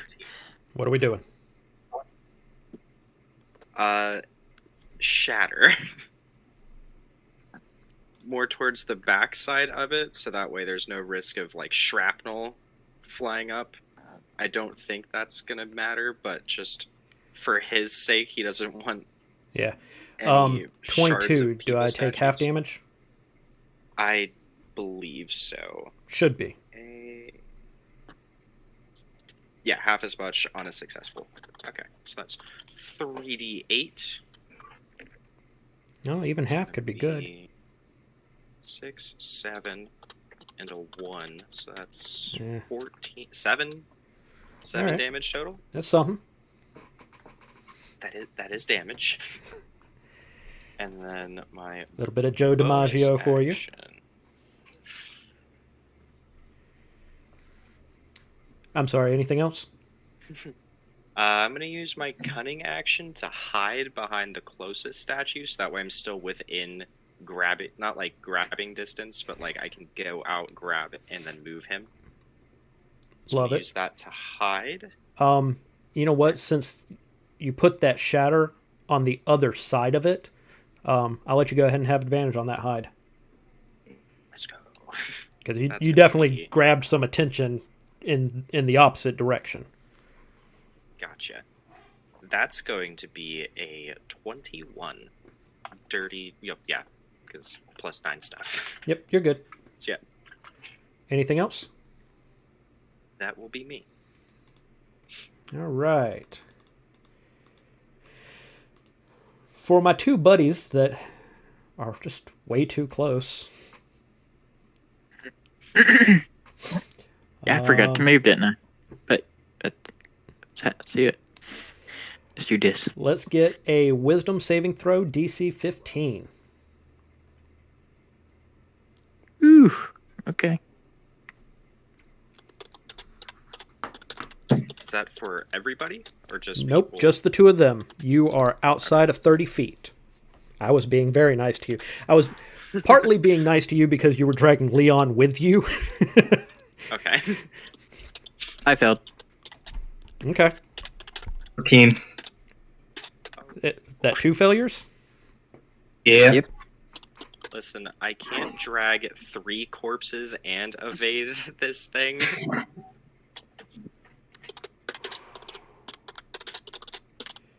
All right. Though I do have more cards. First, you feel it in your head and down your spine. 26 psychic damage to both of you. Oof.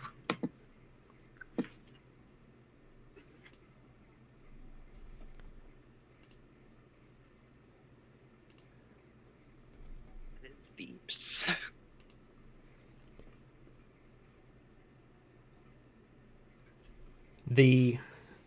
Your eyes blur, that oppressive darkness crowding in on you, and you are both deafened until the end of your next turn. I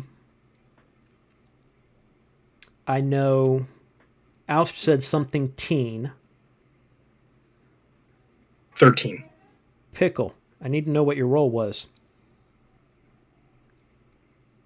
It was I think it was a 12. Let me look at the chat log.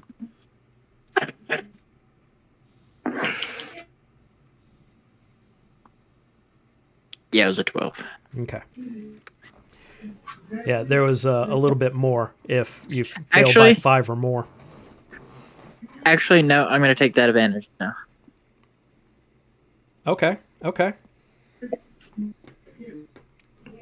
And it did not help. Okay. Okay. Yeah, so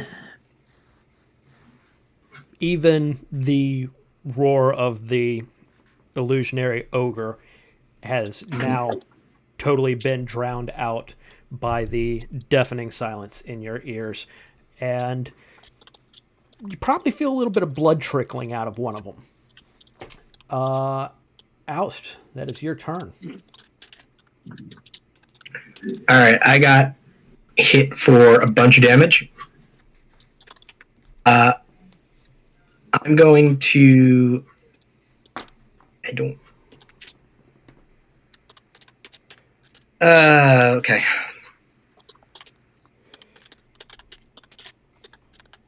Give me a second. I'm thinking. Sorry.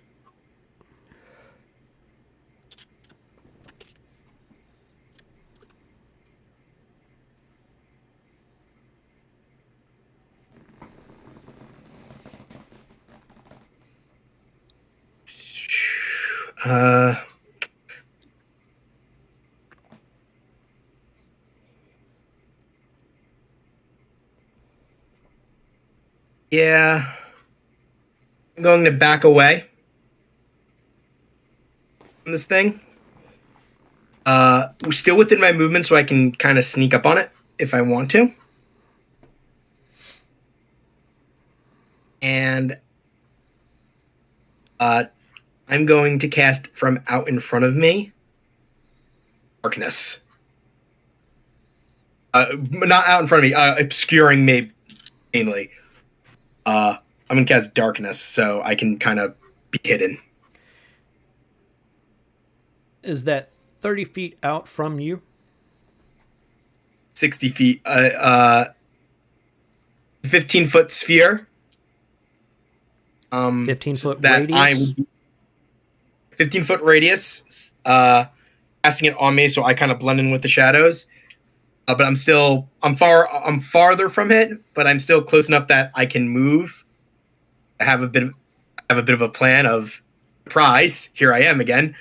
And as my bonus action, I'm going to take hide. All right. To Go ahead and give me that stealth start check. get ready my next attack. And because I'm surrounded by darkness, any chance I can get advantage on that? Nope. Okay. Good shot.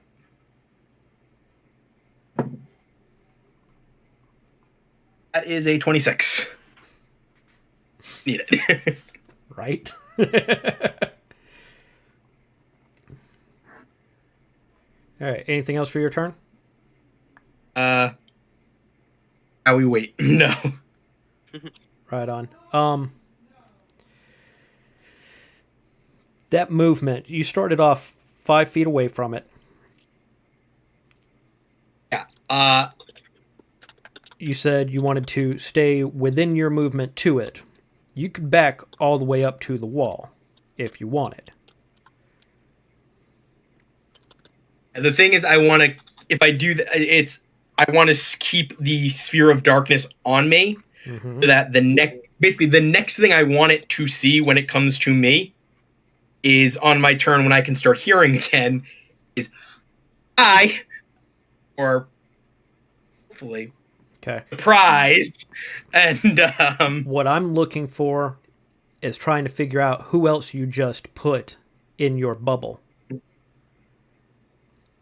Because if it's 15 out from you, and you backed up 20 feet in the direction that you came, there's a good chance Sek is blind. Whereas if you went back towards where y'all were first standing when you got caught playing Weekend at Bernie's, then you would end up putting Pickle in the dark. So, are you trying to avoid doing those two things? ideally, yes. Okay. I'm going to say you went 20 feet back, but a little bit angled further towards the door. So now, if my camera is the creature, you're over here in a bubble of darkness. Sek is over here hiding. And Pickle is about 20 feet straight ahead over here where y'all first got stopped. Gotcha. Okay. Sounds good. And that is my turn. Awesome. Pickle. You can't hear That rang shit. my bell. Yeah, it So- did. I'm gonna drop back towards Sek, seeing darkness, and I don't want anything to do with that shit. And then I'm gonna move back. I'm gonna move 20 feet back towards Sek, kind of off to his right, so I'm not in the line. Right on. You actually don't see Sek. You do see Leon laying there on the ground, though. Okay, I'm gonna go back in that general vicinity. I'm gonna try not to get anyone in a direct line, and I'm gonna turn around and I'm gonna do firebolt. Hit me. That one didn't hit. 22 hit. 22 hits. Yep. That's right. You've got And advantage 11 for a points whole of damage. minute, don't you? Yep. Do me a favor and keep track Thank of you, those Bob. rounds. I think this would have been the second one. Yep. Second round. Okay. Let me get the dice out just to make sure I'll just write it down. Okay. And I think I am clear. I'm just gonna drop down a little bit, try to give me some cover. Damage And from that that's 22. been my turn. Oh, 11 points. Nice. This is second round. Okay. And you're just going to try and catch some cover? Yeah, just as much as I can. I still don't want. I don't want to break line of sight, but I want to be able to see it since my hearing is impaired. Right on. Yeah, as you stumble over, see Leon on the ground, turn around, take shot with a firebolt, and you see it graze across the top and just, it's like cutting through the weeds, knocks a couple of limbs off, and you see fire bounce off behind it, and we are going to get to Sex turn, who is very well hidden. Okay. Not as well hidden as the dude in the dark bubble, but We're getting there. up there. Does this thing look like it has some metal bits in it, or is it just strictly like a giant ball of flesh? Ball of flesh. Okay. Amalgamated body horror. It's one of my favorites. Way too much John Gotcha. Carpenter growing up. Oh yeah. Never too much John Carpenter. A lot of my spells require saves. And the other ones are like locate object and healing word. And I don't really want to run up to this thing to try to smack it, because that just seems like a very bad idea. If it hits you, it's not fun. I bet. Plus, I can't get away because I'm 35 feet away from it. Okay. I'm going to grab a little bag on my side and pull one of my fuzzy balls out from it. And I'm going to ask you, Mr. DM, would I be able to whisper to it in order to follow and then throw it? Or would I have to wait for it to become a full creature and then give it an order? You can talk to the Tribble. Okay.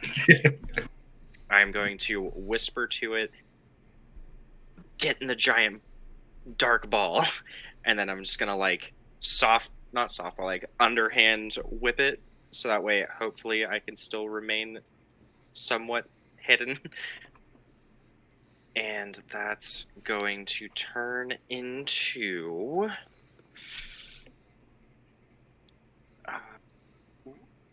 a giant boar.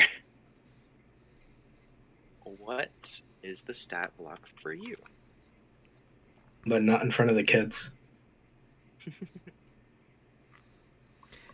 Okay, it is a large beast. Ooh. Okay, I like this thing. I like this thing a lot.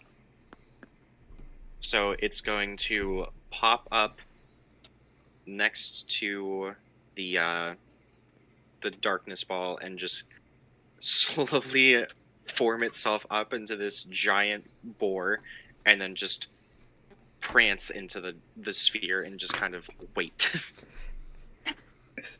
I just seriously pictured fucking Pumbaa.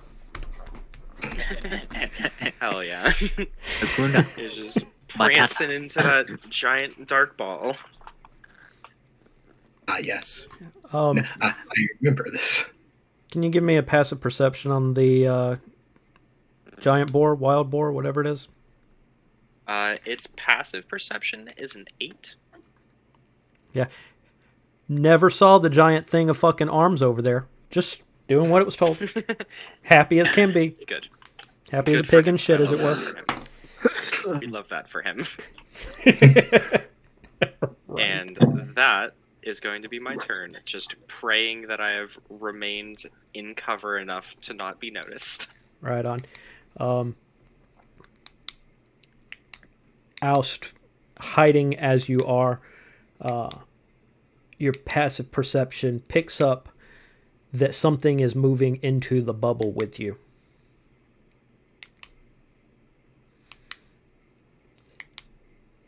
Almost making a skittering sound with all the stone and rocks around. But it's not your turn yet. I know it's not the sliding fireball. sound. Like the... That's really hard to tell. Like with a 19 inside of magical darkness, like all you know is starting to regain a little bit of your hearing. Something is moving around along the ground inside of your bubble.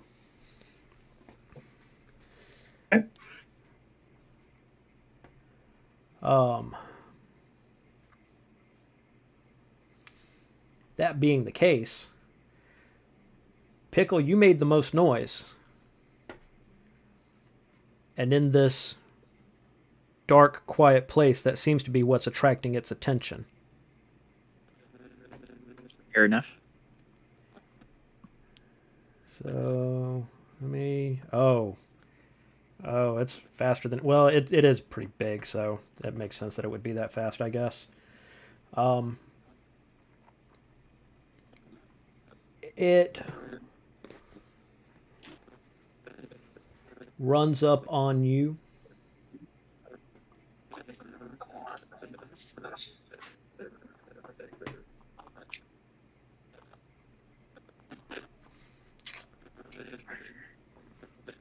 And several of the limbs reach out to take swings at you. Does an 18 hit?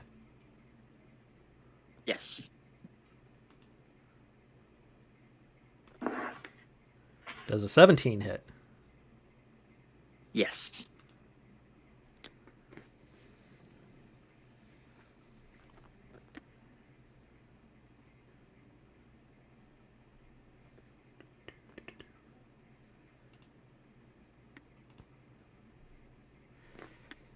It is 15 and 21.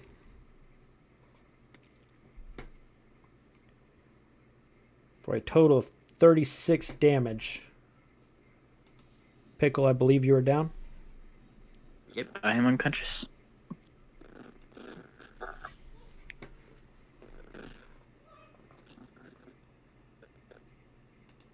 Oust. You don't know shit.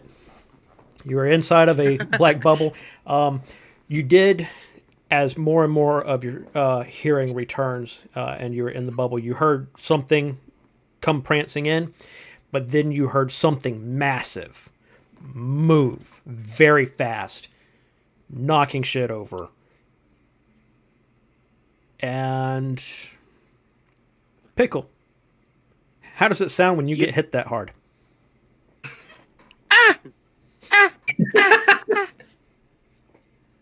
And that, which I'm sure you've heard before in your adventures. It's always creeped you out a little bit, but you know what it is.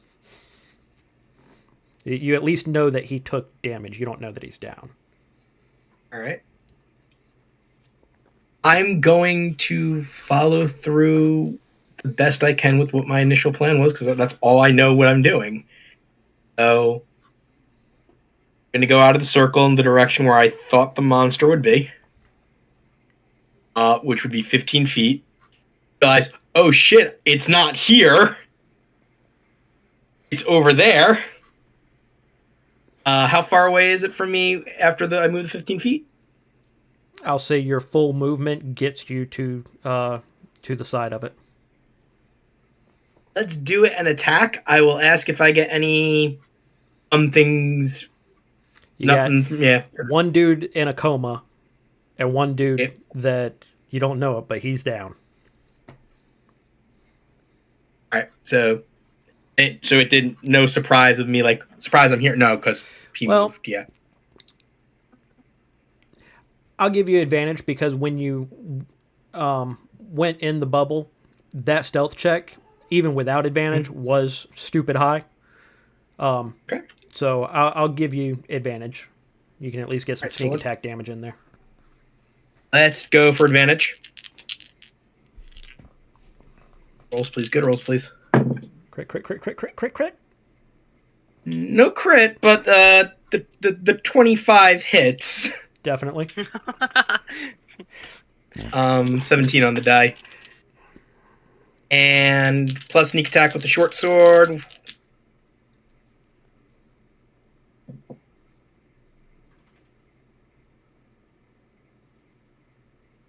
That is 16 points of damage.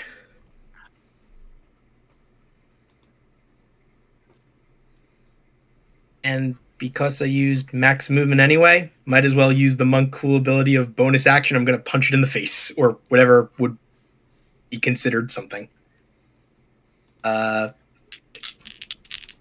Advantage because I still have it. that advantage was more for surprise than it was for anything else. So second hit's going to be a straight roll. So let's take those back then, just to be fair, because I don't know which one I would have done as the. I got you. Let's be fair. And that's gonna miss. I think at least. Yeah, a 15. No, 15. Nope, 17 that's a AC. miss. Yep. All right. Yeah, and my health looking right now, guys. Not great. Not great. Probably. Not very good, but we'll see what happens. As you sneak around the backside of this thing, take a couple of stabs at it while it's not looking. You try to take another hit at it, just get lost in the mess. This thing is just unspeakably god-awful and gory to start off with, but you are pretty sure that it's bloodied. Pickle. Death saving throw, sir. Safe. Natural 20. Fucking word. Like a picture. I can send you a picture. Go ahead and put the picture in chat. And I'm going to play that just a little bit different. Instead of 2 successes, that nat 20, you have 1 hit point as you cling on to consciousness. Okay. Are you gonna give me a turn, or are you gonna skip it because the dice roll acting as a action? Death save was your turn. Okay. Awesome. Mr. Full Health, how are you doing? I'm not full. I just haven't taken damage in this turn. Oh, in this okay. combat. My full health is 96 Whew. because I took tough because I didn't want to die. Very nice. We'll see the others go before you. And then I'll sneak away. Did you drop your darkness, or is that still up? I never dropped it. I just moved out of it. We determined that how long does darkness last? That is the question. Like 10 minutes or an hour or some shit? Up to 10 minutes with concentration. Yeah. Okay. Particularly didn't try that. So, I have a couple of things. Okay. Can I sneak up to this thing to get... Yeah, would I be able to sneak up to this thing without letting it know that I'm there?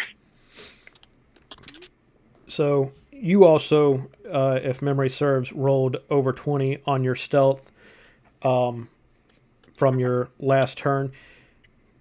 That and the fact that on one side of it, presumably the far side of it, Oust is hacking away. I would say there is a good chance that you could maneuver into position for advantage. Okay. And then, so I'll do that. And then for my bonus action, could I just shout out, like after I make the attack, to shout out to my big boar boy to charge at my voice, to have this thing charge and possibly run into the giant creature? Or would that be a no? Talking or shouting is free action. But it's my bonus action to get it to run that, to give it an order. Does it take a bonus action to control your pet? Because my understanding was that it is a new thing on the battlefield, takes its own turn after yours. That's how I was going to play that. You can use your bonus action to command it, or it'll just kind of do whatever. Oh. Yeah. It acts on my turn, after my turn, and then... Yeah, so you absolutely had that right. You can run up, use your action for your attack, use your bonus action to command, and then directly after that, it would take its turn doing what you told it to. Okay, so my attack with advantage with my... I believe it's a longsword. It is. Okay, so I'm going to use my longsword, two-handed it, to hopefully do max damage as I can. Oh, that's so close. That's a 19 on the die, so that's going to be a 24. Hits. Okay, and then I didn't grab a D10, so we're just going to use this one, and then I think it's 2 additional D6, yeah, for sneak attack. So that's going to be a total of 12 damage from the sword. And then just shout out to the boar to charge at my voice. And then on his turn, he's going to use his charge ability. It needs to move at least 20 feet in a straight line toward the target, and then it'll hit out with its tusks to hopefully hit. And if it hits, that'll be a DC 13 strength save or be knocked prone.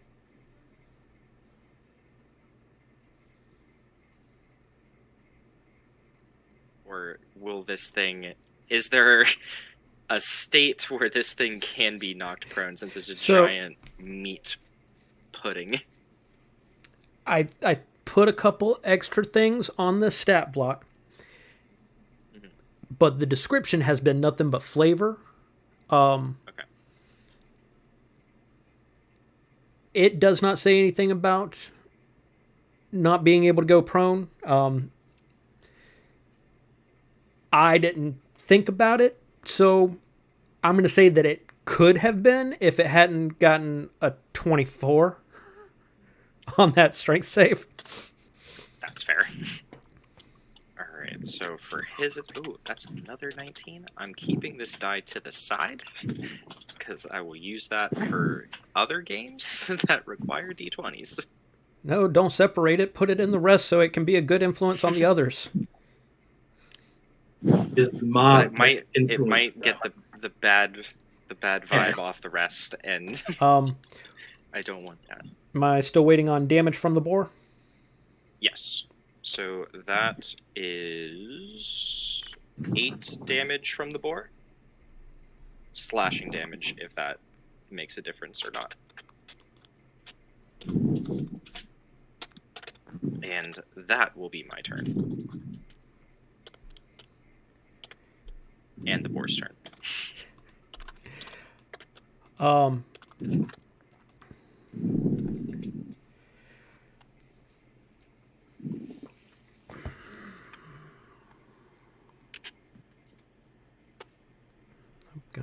Gonna do it. Pickle. Yep, I'm on the ground right in front of it. It makes sense. Yeah, you got a front row seat, my dude. Yep, and I'm prone, so it's an advantage. So the... Oh, no. Not what you're thinking. Way worse than that. Great.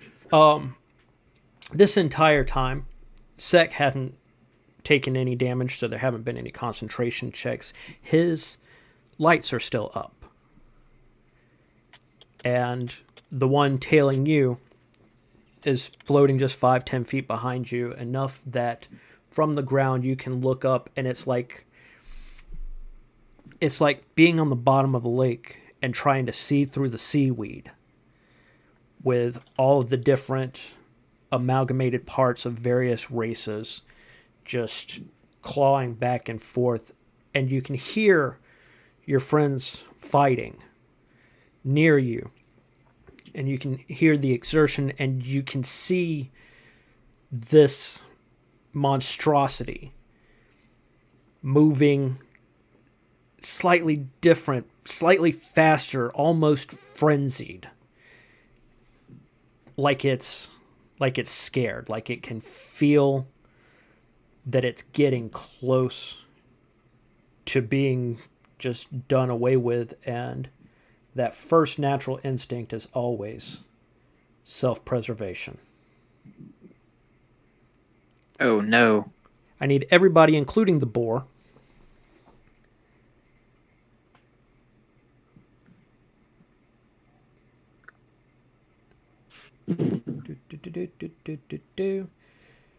To make a wisdom saving throw, DC 15. It's not very, very wise. And again, neither am I. Okay. A wisdom save. Yes. That is a 15 for me. And then for my boar, that's a 12.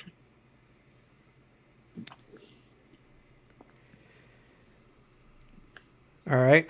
Oust. 9.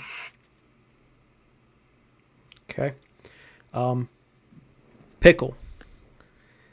What I And- described for you was the last thing you saw. Half damage. You're out again. You're not dead, but you're definitely out. The darkness has closed in. Oust and the boar are going to take 28 damage.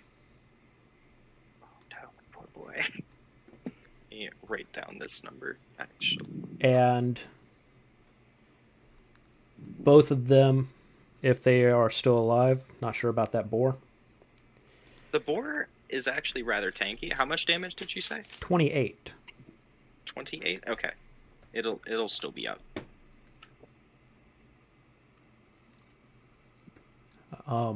Both of them are incapacitated until the end of their next turn.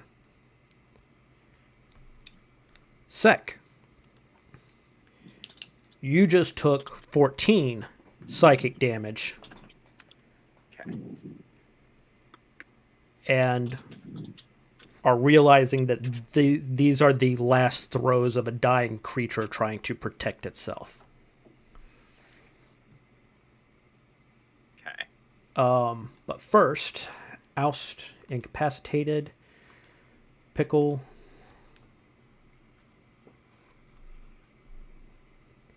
Pickle, let me get a death save. Show me that nat 20 again. Let's do the yo-yo. 5. Oh, It's gonna be one Could have been fail. worse. Could have been worse. Could have been better. All right. Sek. Okay. I know this is gonna be super cliffhangery, but I really need to use the restroom. Let's take 5 and come back to find out how Sek is going to save the whole party. Oh, that's bold. Or his own ass, whichever you can manage. Don't forget, Leon's still passed out in the corner. Oh, we're not worried about Leon at the minute. It's either I can save everybody or I am hiding. And I'm just getting out of here. I love everybody in my party, but my skin is more important. Absolutely. Fair. All right. We will take a break. We will be back in 5 or 10 minutes. In the meantime, instead of plugging my merch, I wanted to do something different on Twitch. Go look at the links. Look for the little artist tab. The person that did our character art for the campaign is on Fiverr, and they're awesome, and I've been getting everything I want out of that. So go click that link and check them out, and we will be back here shortly. Thank you.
All right.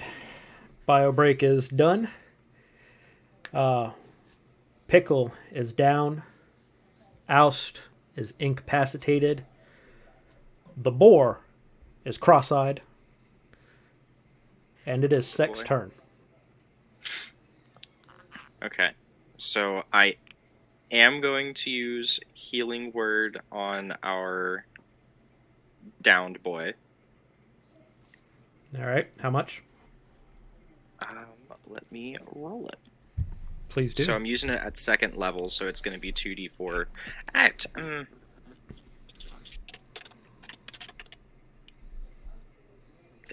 We'll say first. They're both at 1. Fuck it. You know what? Sure. Second level. That's a big 8 healing. With a 2d4. Pickle, you are Yo-Yo. At least my death saves a reset, so that gives me a fighting chance. And then for my action, I am going to two-hand grip my longsword and just the mightiest swing this boy's ever made.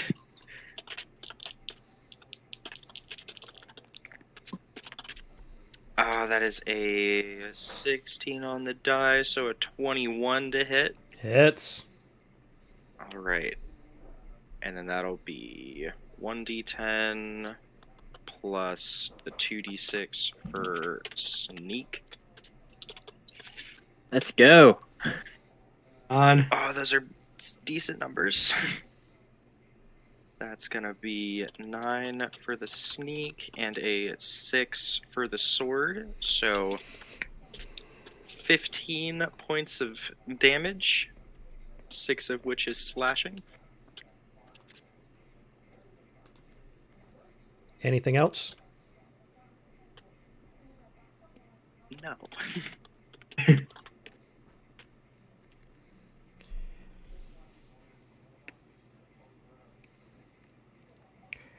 Here's what I'm going to do. I'm going to do something at the top of the round before the creature gets its next turn. When I am done going through it, I will let y'all tell me whether or not to keep it that way or retcon it and take it out. Okay. Because I feel a little bit iffy about this. I'm kind of conflicted.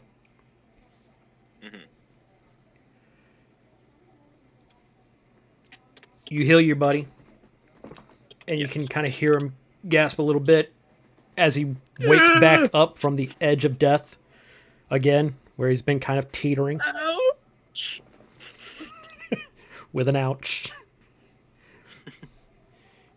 Take your sword, swing just as hard as you can, hacking away at what's left of these limbs.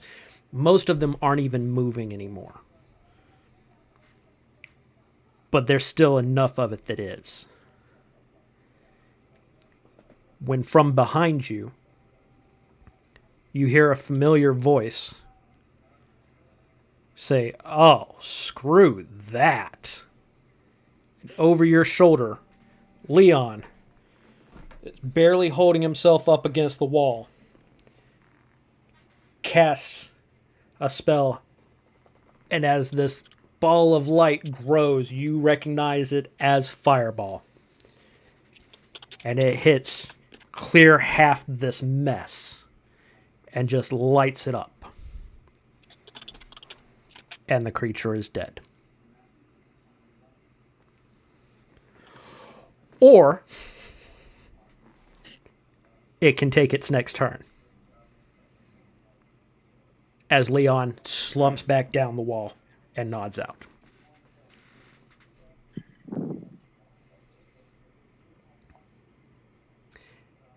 So at this point, there are obvious reasons I am conflicted. I feel like I have just stolen this kill, but saved the party. It's not my job. I'm not in the party. Sorry, Pickle, go ahead. I'm also because conflicted. I've been in that situation before. I know what you're going through, so I can't. It's a part of the game. So whatever y'all want to do is cool with me. We want to leave it up to the dice gods. Shall we do a roll? I say that's fair. Okay. Yeah. So I think it'd be fair. All three of you, roll a d20. 11 and up, the party lives. 10 or less, creature takes its next turn. These.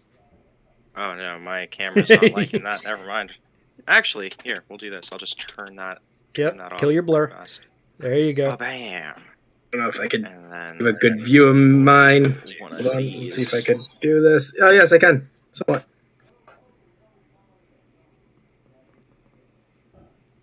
Here, we'll clear the stage a little bit. It's a little Bring polluted it with in dice. to view. I don't know if anyone can see that. That is a 13 for me. So everyone can see that I'm just picking it up straight. Bring it towards the camera a little bit more so we can see. Let me back it up. It is a 13. It is the side that is up. I'm not. I see a altering it. 13, a 16. Mine is a 16. And a 12. Party lives. All right. Leon graced us with his presence for mere moments to save your asses. For but a Just- moment. It's on brand for Spence. He is a clutch dude. So Yeah, and I spent the entire break thinking, like, okay, I can do this. It's got to at least sound like him. Because, like, any one of my characters was like, nah, fuck that noise. Right? But I'm like, nah, screw that. It's about as close to his voice in my head as I could get.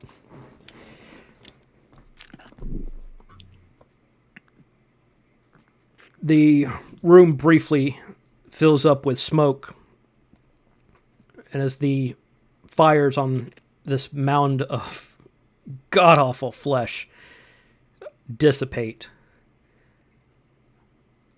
and the air clears, everybody can see a little bit better, hear a little bit better, and it's startling at first. Everything's suddenly too loud, but you no longer have the oppressive darkness crowding in on you in this space, surrounded by a menagerie of twisted, torn bodies and statues.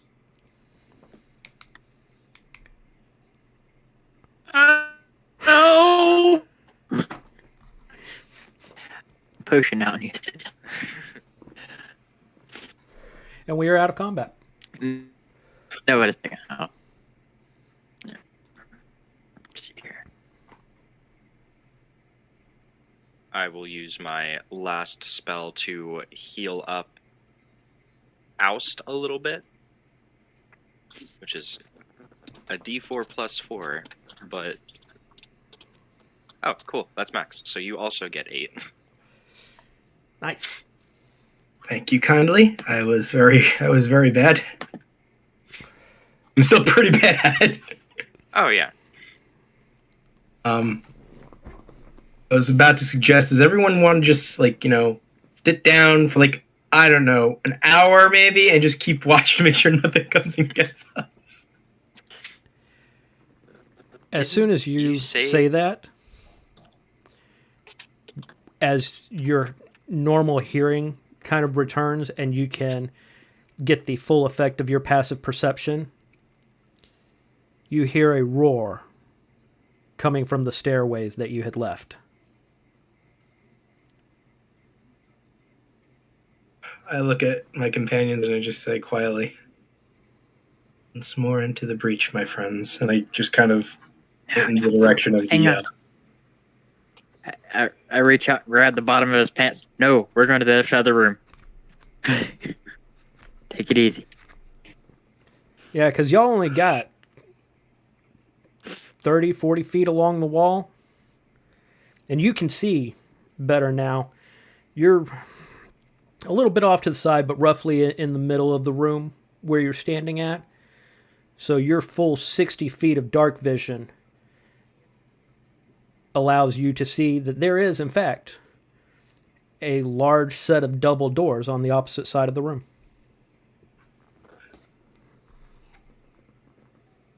Yeah, I think we should go. Should do that.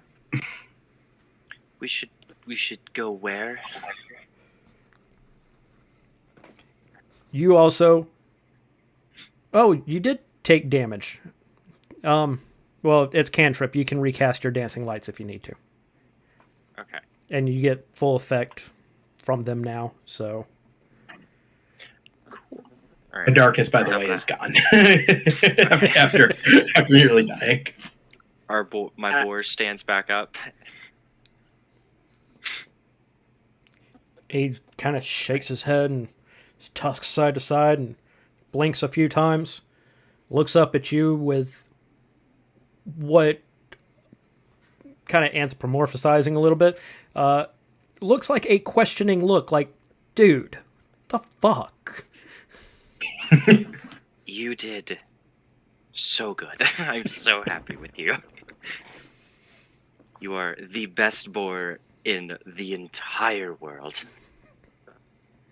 I need you to do possibly one more thing for me. I need you to carry this boy. And I just kind of grab our Leon by the collar and just like drag him over with both arms. Just potato sack him over the back. Yeah, boar happily obliges. And then could you follow us? Because we're going to go to the door that's over there. And quietly as you can. Please. Boar's coming that Good direction. boar. We're going to go in that direction. Yeah. If everybody is trying to be quiet as you traverse this room, go ahead and give me stealth checks. Ooh, I am injured. Obviously so, huh? Okay.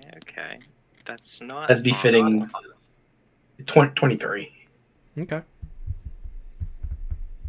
That is a 17 for me. And then for Boar... Oh, his is just flat because he doesn't have any bonuses to Dex. What a nerd. That's not nearly as good. That's a 13. Okay. Pickle, one more time. You made it over 10, didn't you? No, I got a 4 with a +2. Okay. The boar, he's doing his best. Pickle is not up to his best, but y'all make it to the other side of the room. Nothing's come crashing down the stairway yet. You are now faced with your greatest challenge yet. A door. The door. And I search the door for traps. Give me an investigation check. This one does look a lot sturdier than the last one, Sec. Noted. Give it a little... How's a 14 in my work? head. Best you can tell, no traps. Door is a door. It's not ajar. Does it We're going to fix that in a moment. Does it appear to be locked? Does not appear to be locked. Okay. A point sec. To open it, and I'm just going to go away. I'm going to move at a safe distance. How far do you back up? I'm back. 20 feet. Okay. I'm Sec- dropping back 30 feet. Sec, what I'm do you do? tucking in. Am I getting permission to ram the door? If the door's not locked, perhaps just opening the door would be the best. Well, it depends. If you use because if you use, I was gonna say if you use the boar will trigger the trap if there is one, and I messed up, and Leon might die. Yeah, I was about You to say, just then you'd have to open the carry door. Leon. We have to cover Leon. That's also true. I do have one more fuzzy ball, but there is a chance of getting like a rat, an owl. Okay. Okay.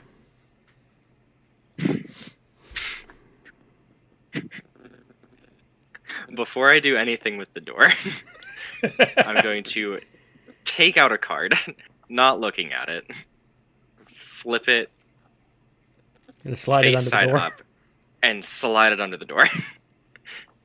That is a Jack of Diamonds. So we're All gonna right. look and see what that is. Curious what kind of sound So if this is anything's gonna on make. the other side of the door, they're going to be... So there's no noises that it's going to make, because it's an assassin. Which is interesting, because if there is a person on the other side of the door, they're just going to see somebody just blip up in front of the door. You slide a card under the door. Barely gap for it, but there is. And it slides under. And you wait. Listening. Give me a perception check.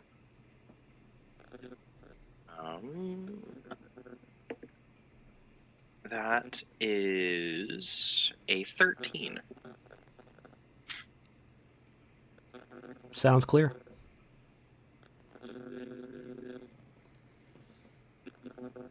So I don't have lockpicks, but I do have a disguise kit. Would there feasibly be like bobby pins in there? For The door hairpinning is purposes? unlocked. Okay. I I'm have going huge to tools anyway. crack it open, and peek an eye through to see if it's dark or if there's any light. As you go to crack the door open, and the light from your dancing light peeks through the door, it looks mostly dark in there, about as dark as it is in here. And then about that time, a hand with a knife. And you see the illusion pass into the door as your assassin is standing on the other side and attacked the first thing that fucking moved. It's me, asshole. It is, however, not sentient enough to recognize the person that drew the card. And firebolt.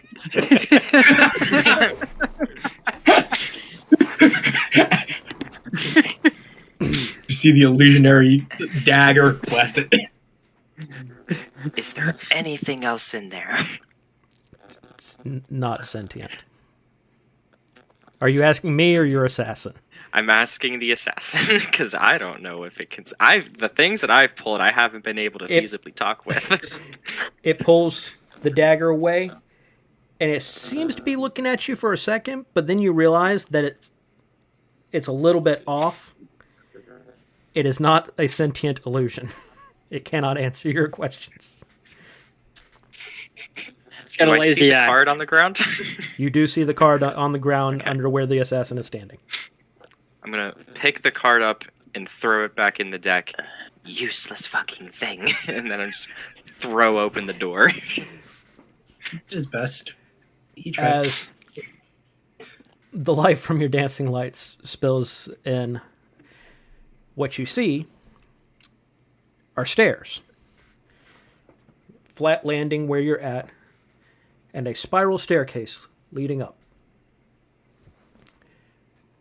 And if you peek just a little bit around the edge, you can see maybe a little bit of ambient light up there.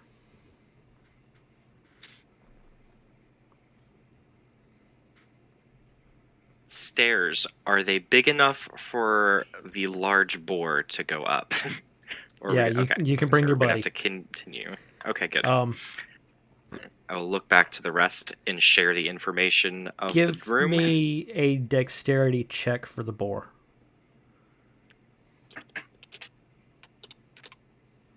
A 17. No bonuses. And he has no problems keeping Leon on his back as he goes up the stairs. Seeing them go We did up, not- I'm like, whoa, wait. I'm gonna go to the bottom of the stair. I'm gonna sneak up. I'm gonna try to be at least somewhat helpful here.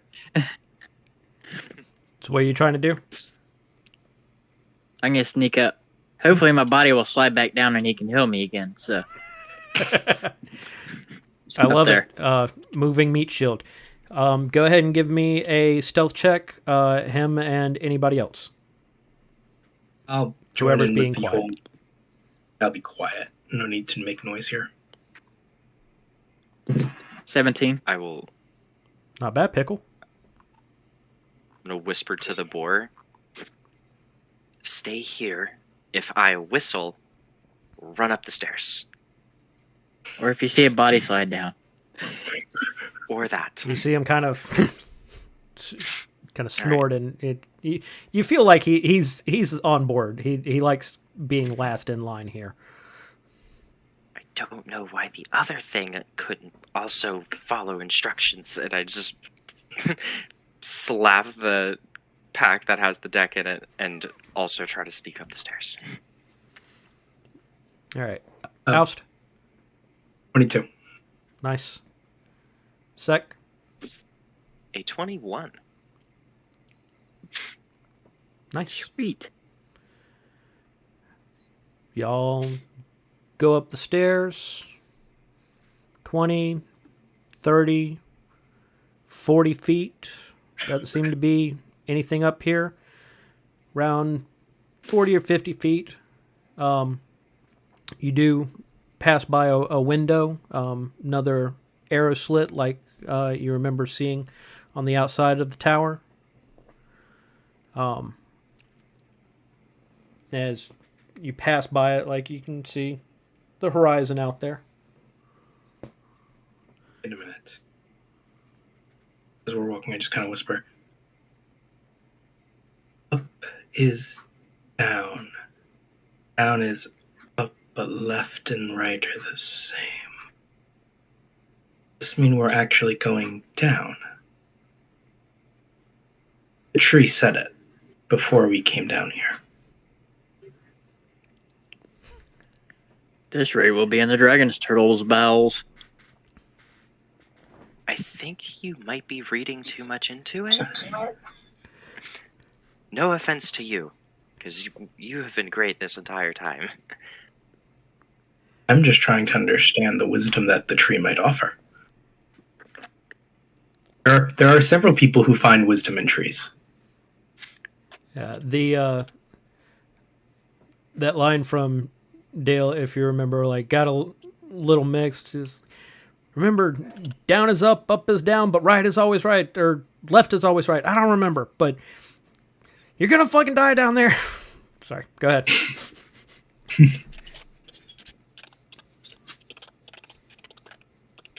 So, if memory serves me correctly, we came into the tower, we went down into that weird glade clearing area place.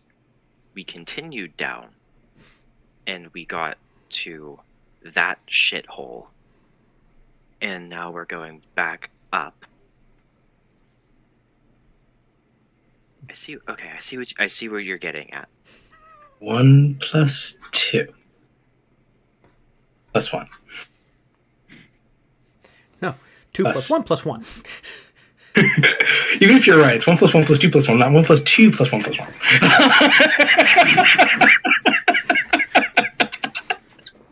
Well done, sir. Well done. Of course, going to quote my favorite movie whenever I get the chance to quote my favorite movie. You can truly judge a man by where he knows Tim Curry from. All right, so as y'all are discussing the ramifications of the spatial distortion around this magical tower that floats upon the back of an ancient dragon turtle, did you stop moving or are you still moving? I would be having this conversation as I'm moving, unless the person in front of me stops. In which case, I would stop it. Walk and talk. I got you. As you continue up, you get another 40, 50, 60 feet. Gone at least 4 or 5 stories by now. There should have been another landing or something. Eventually, you get to another window. At this point, let me go ahead and get perception checks.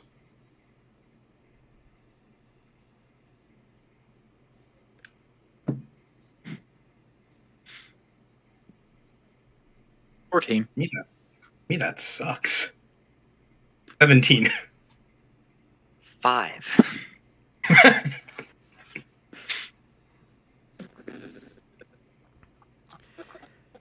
Looks like it's getting later out there. You continue on. And up. And up. Not counting stairs. Lost track of where a floor should be. Another 60, 80, 100 feet. Another window. Little arrow slit. Let me get a perception check.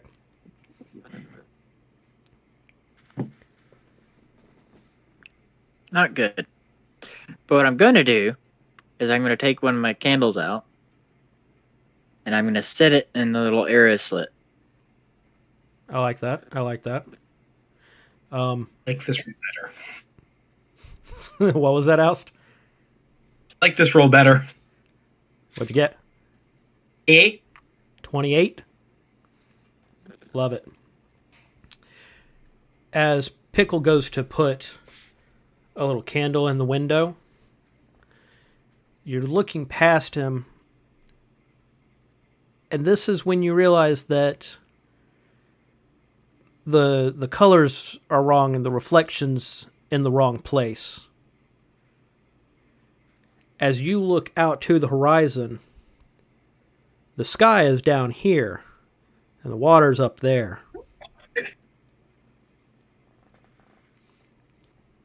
Y'all continue on? Comrades, I'd like to point out we are indeed switched around.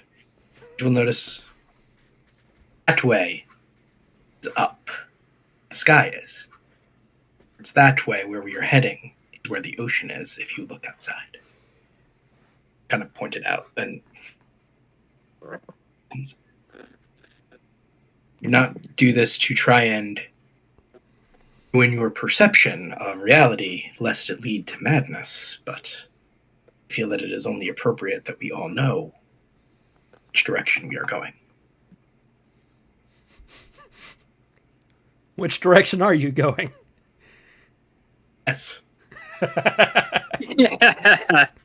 Love it. Continue on the same direction?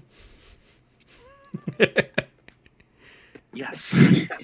Quick question, before we say yes, how many more stairs are up above us? It seems to continue on. And All right, as you I've played this continue game. on, another 100 feet or so, you find another window. It is a little bit later. Everything's still flipped around. There is no candle in the window.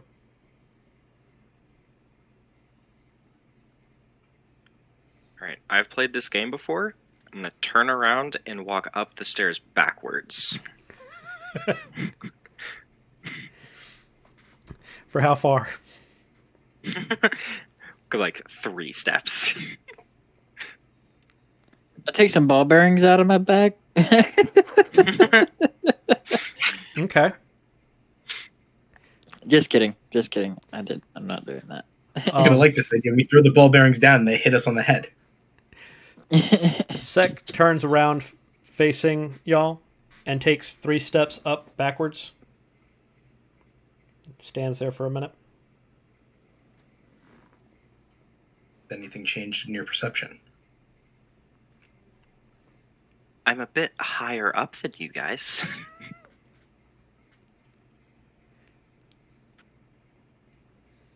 Well, we now have a grasp of the obvious. I just kind of did this on a whim. I don't know if this is actually going to change. Everything seems backwards around here, so this kind of seemed to fall into place. Actually, yeah. Let me take some ball bearings out. Let me take 2 out and toss them down the stairs. Ding, I want to see how ding, far I can ding, go. ding, ding. You sit and listen to those ball bearings bouncing around the stairs below you for what seems like an awful long time before they just get too quiet or too far away.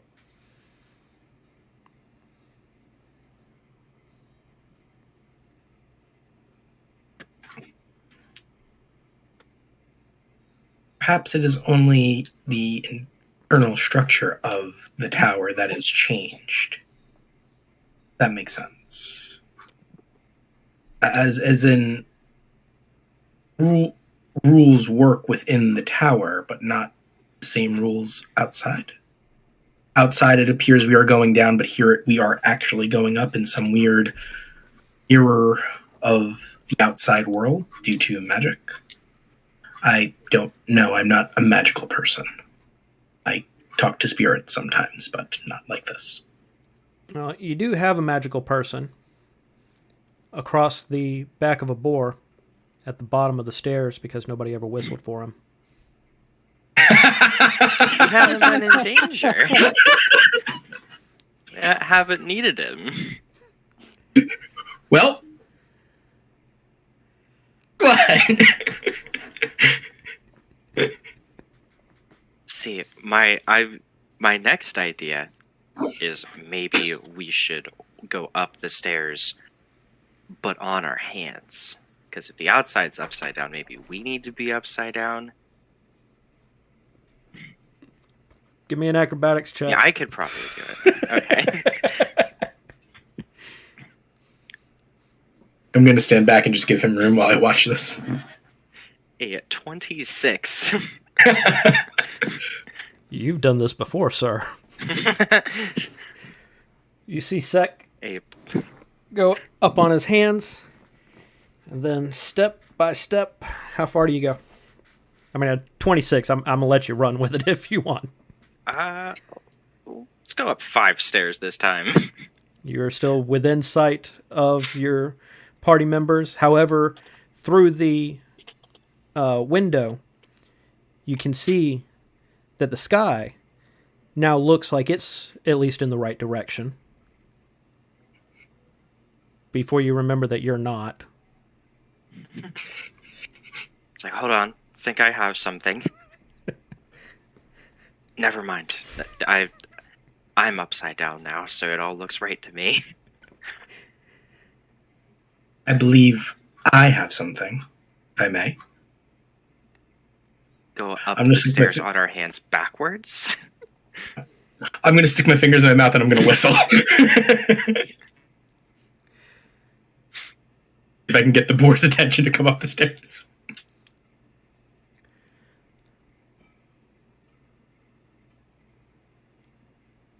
After It does say that they're friendly to the party, so after a few minutes, you hear something coming up the stairs. And it gets closer. Pull out some ball bearings. Get ready. Eventually, the sound starts coalescing into the clicking and clacking of hooves on stone stairs. And here comes the boar, Leon on his back. such a bear good ball. boy.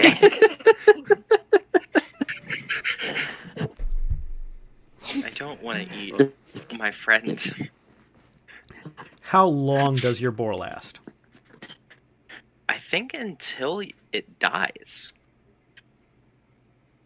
When the object lands or transforms into a creature vanishes at the next dawn or when it's reduced to 0 hit points. Nice. All right.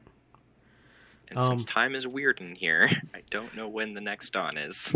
Well, judging from the upside down window, well, the window's right side up, but everything else, you know what I mean. It is only now getting to sundown.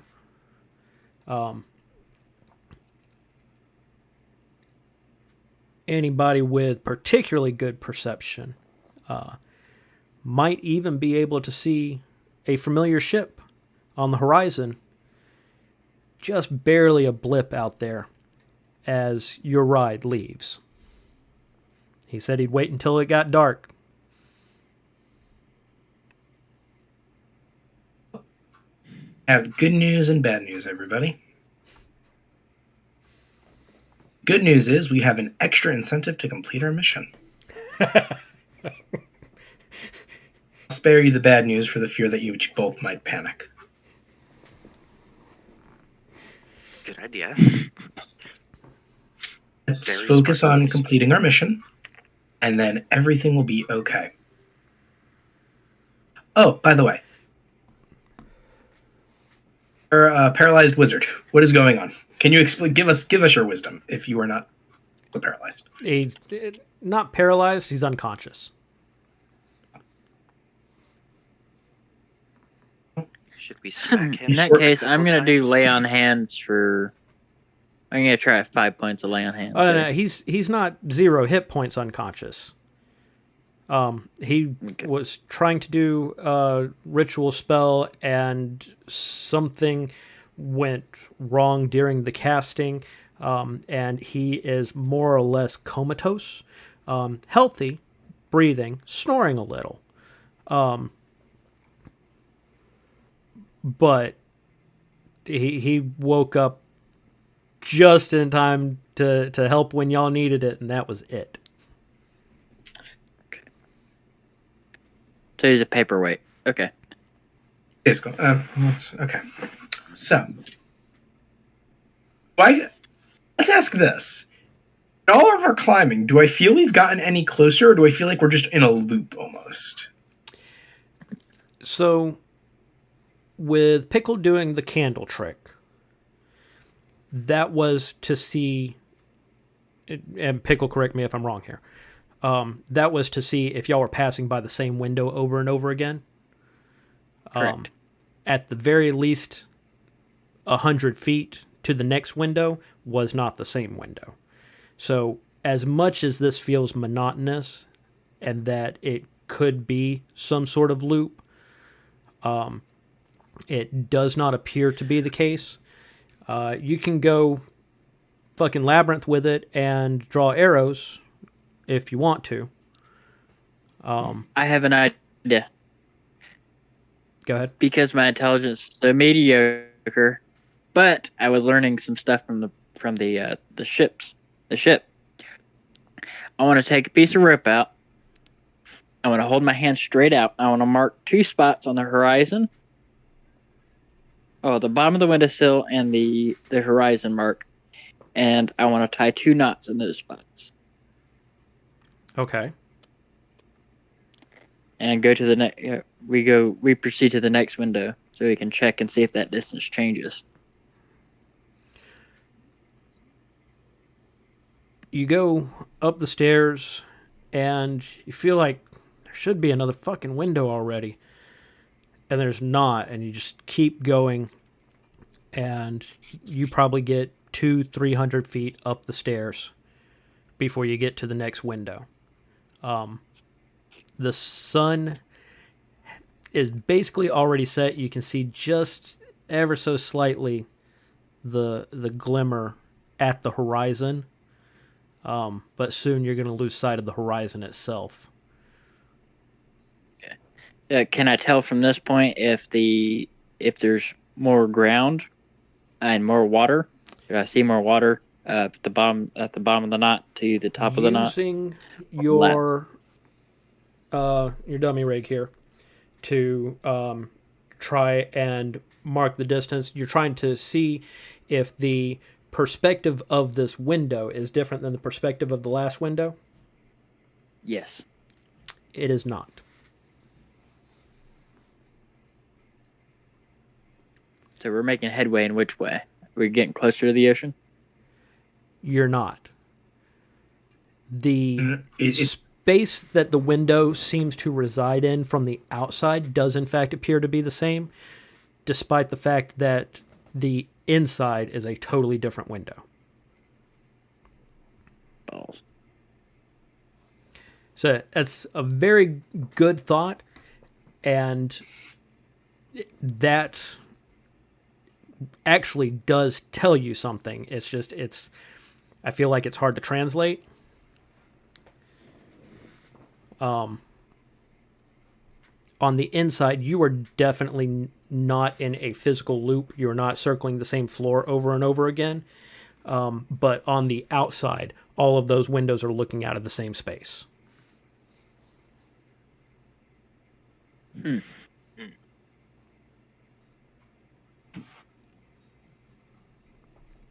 To relay that. And then I suppose the question would be, is the outside again? So the outside seems like we're moving apart from reality. Like although we're on a different plane, almost of existence, that is just mirrored to this one section of the outside world while we're operating in here. So that being said, we are making distance here and within the tower. It's not having any effect on the outside world. The world outside of this tower. So, my crazy nonsense theory that's going to waste more time in game is that, in theory, that means if we keep going, we're going to reach something inside. Outside, it's not going to matter. Outside, it's going to be the same view. Inside, we will see something different. Along the same lines, if we were to, I'm not saying we do this, if we were to backtrack and go down the stairs, at some point we will hit the bottom of the stairs in here. Well, the board did find its way up to us, so in theory, we could get our way back down.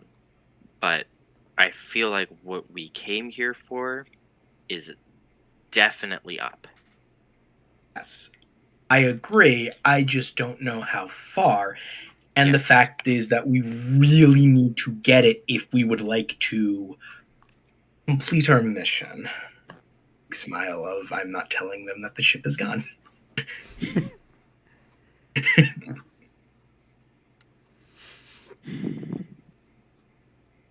Draw, we You do know how have a hard very it powerful. is to come up with an idea with a mediocre intelligence like that. For That was brilliant. They It were honestly by a bear. was. Like you have no idea. Like it really did clue some stuff in. No, that was absolutely a brilliant stroke. That was okay. But let me look at the. Does the window look nicer or in construction? Nah, Are there about any same. embellishments? Nope. It's just different geometry. Stone arrow Okay. slit. Okay, and I can't get through it. Correct. No.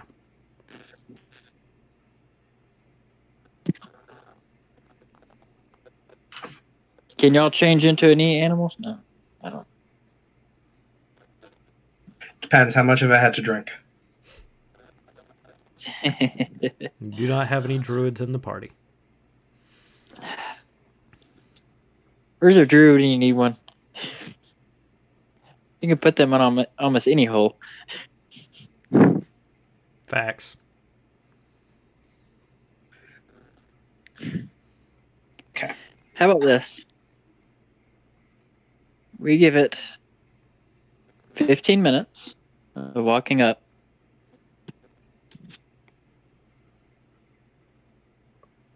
And if you don't see any kind of change. Oh, let's look at the ground. Are there any footprints, any dust disturbances? No, not a lot of dust here. Not really anything out of place. You don't see tracks of any kind. It's fairly clean. Okay. Yeah. Is there air movement? A little bit from the window. You're getting A little bit. a little bit of air. Not the kind of sea breeze that you would expect. But it's also it's an air slit.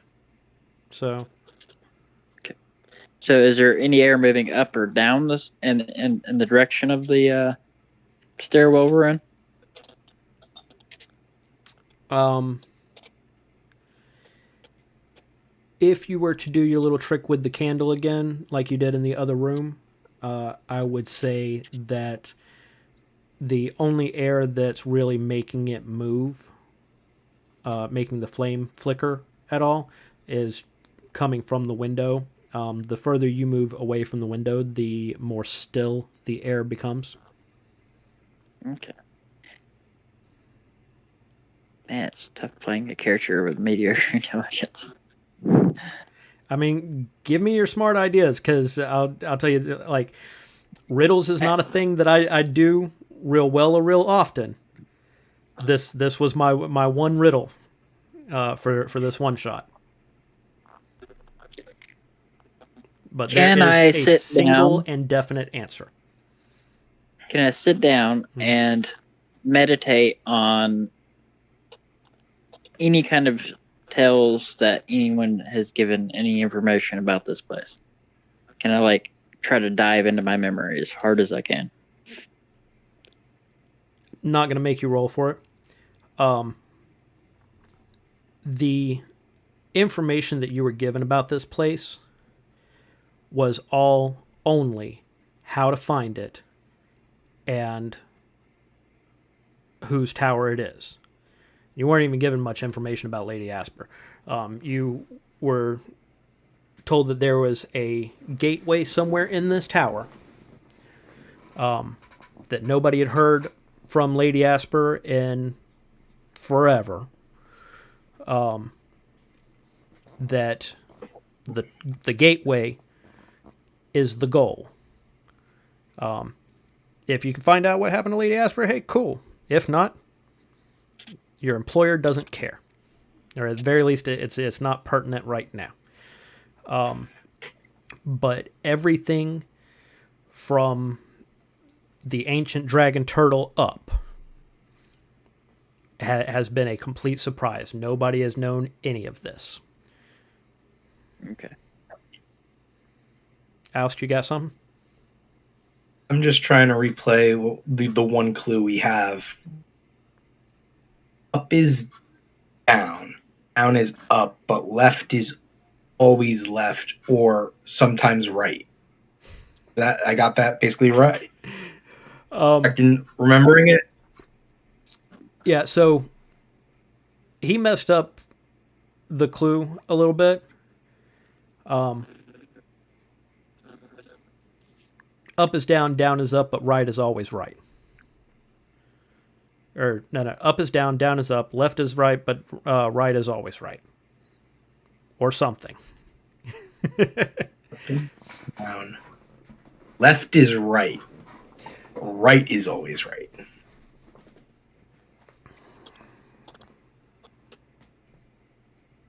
Completely spitballing here.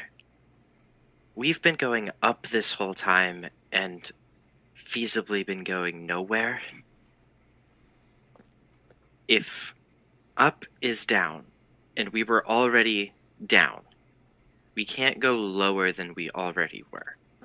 And if down is up, maybe if we were to go back down, maybe we'll get somewhere different. Well, if down is up and we're heading down as far as our perspective of the window, wouldn't we headed in the right direction? And this is just to mess with our brains? Unless there's some kind of an illusion or a trick where starting at the staircase and going down somehow from the staircase, you're actually going to end up at the top of the staircase. Because if going down...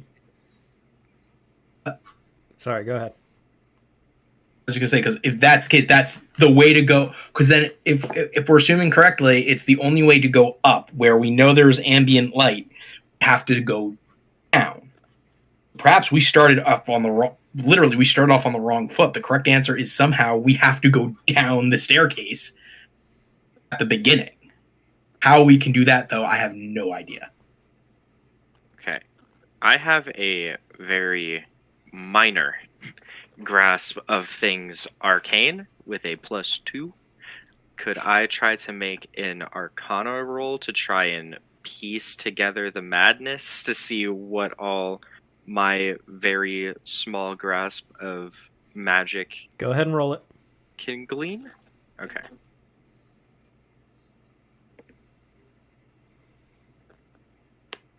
Dirty 20. Ooh. With a dirty 20,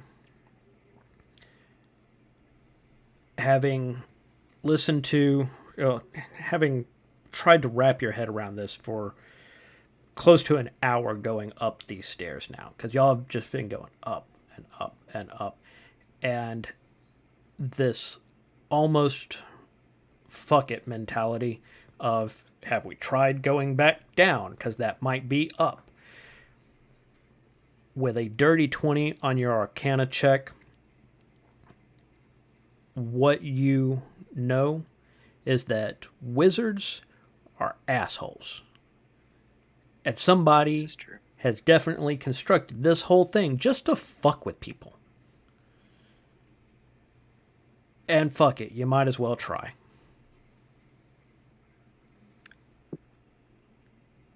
So just kind of stumped and sitting down on these stairs, arms crossed, looking very grumpy, and just thinking to myself, I'm going to start sprinting down the stairs. Not saying anything. I say, does anybody get a shield? You get about 20, 30 feet. What in any sensible world would have been the next floor down from where you started running down the stairs, when you hit the landing with a single giant ornate door in front of you, just out of sight below you.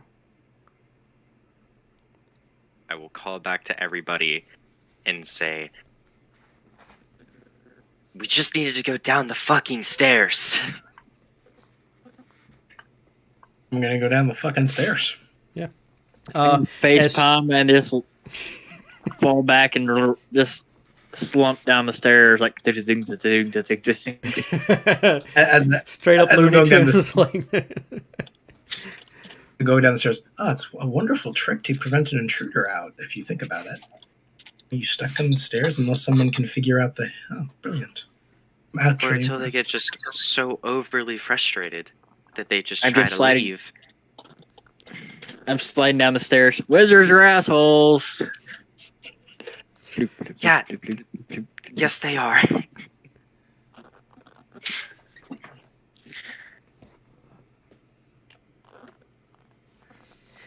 as y'all head downstairs and just take enough of a curve to see what was barely out of sight from where you were standing, you are now in front of a door.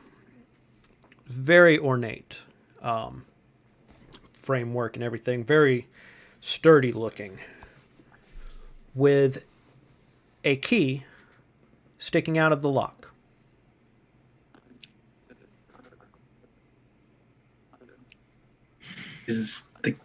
I investigate to see if the key is an obvious trap. Sure.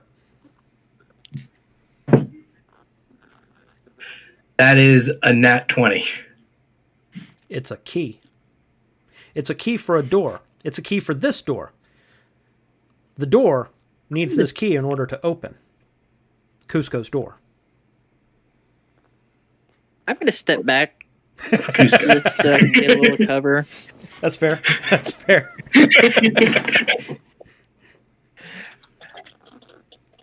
I'm half tempted to make the boar try to open the door. You know what? At this point, there's going to be some kind of shenanigan. I'm ready for the shenanigan. I'm going to try and you open the door.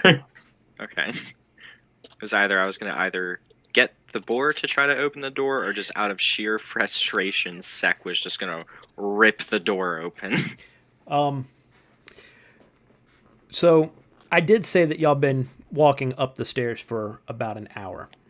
Before you open this door, if you would like to, you can take a short rest for whatever that might help you. Oh Need a yes, long rest. please. But I'll take what I can get. Yeah, I'm y'all have going had to- some time to kind of cool off from the last fight.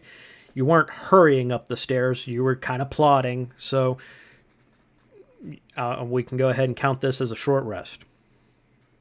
Oh, where's that button at? I know there's a button. I have a silly question when it comes to multiclassing, just because it could be a D&D Beyond issue. So I have 4 hit dice because I'm a monk, 4 hit dice because I'm a rogue. Yep. That means the maximum is 4, right? No, you Yep. can blow all 8 if you absolutely have to. Well, I don't know if you can normally blow all your hit die on a single short rest. I don't see why not. I'm going to Yeah, assume I can. You blow whatever you need to, boy.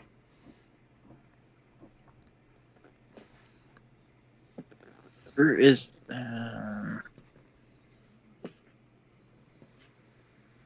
Was a very bad roll. How roll? Oh no, that roll does make sense. It was just a really bad roll. Roll almost as good with 2 dice as you did with 4. That's aggravating. Basically. Yeah, but I got to use all 8. I was down to like 12. Well, you got down to like 3 or 4 hit points. 4. Yeah. Fucking Pickle dropped twice. It didn't give me my... damn it. Why did it not give me my... Okay. It's Alright, I'm at 94 of 96 now. 1, 2, 3, 4. Actually, yeah. That's a right number. Yeah, I'm doing math. There is no possible way I got the roll I got when I did it the first time. The way I did it on D&D Beyond is I'm doing it separately. Give me 5 for the monk's hit die, for the hit roll. That's impossible if I rolled 4. If it's a 48 plus 4, that's mathematically impossible. They did something wrong. I'm going to... See, what happened is you rolled a -1. I mean, what's your con stat? Negative. That is 1. Plus 1. I swear to God, one day I'm going to take a character with fucking using my constitution as my dump stat. Gonna do it. That sounds like so much fun. Doesn't it?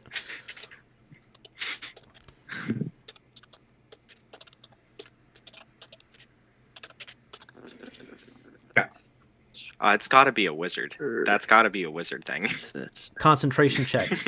Don't want to go there. Yeah, that's true. Like everybody thinks, Okay, oh, there we the go. wizard, he's easy to kill. You just take Warcaster as a feat.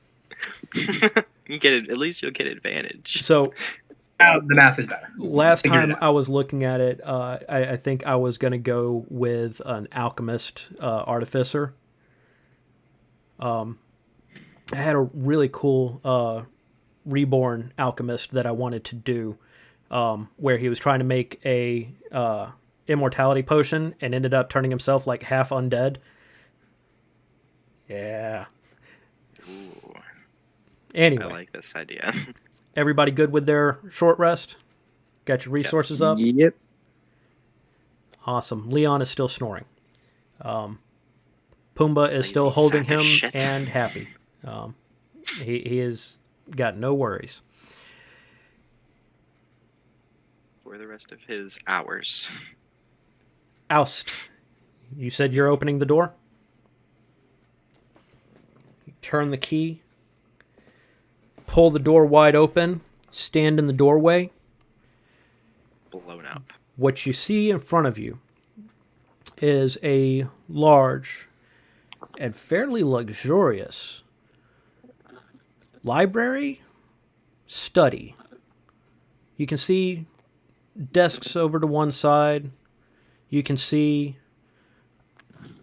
big open windows out into daylight. Beautiful sight of the ocean.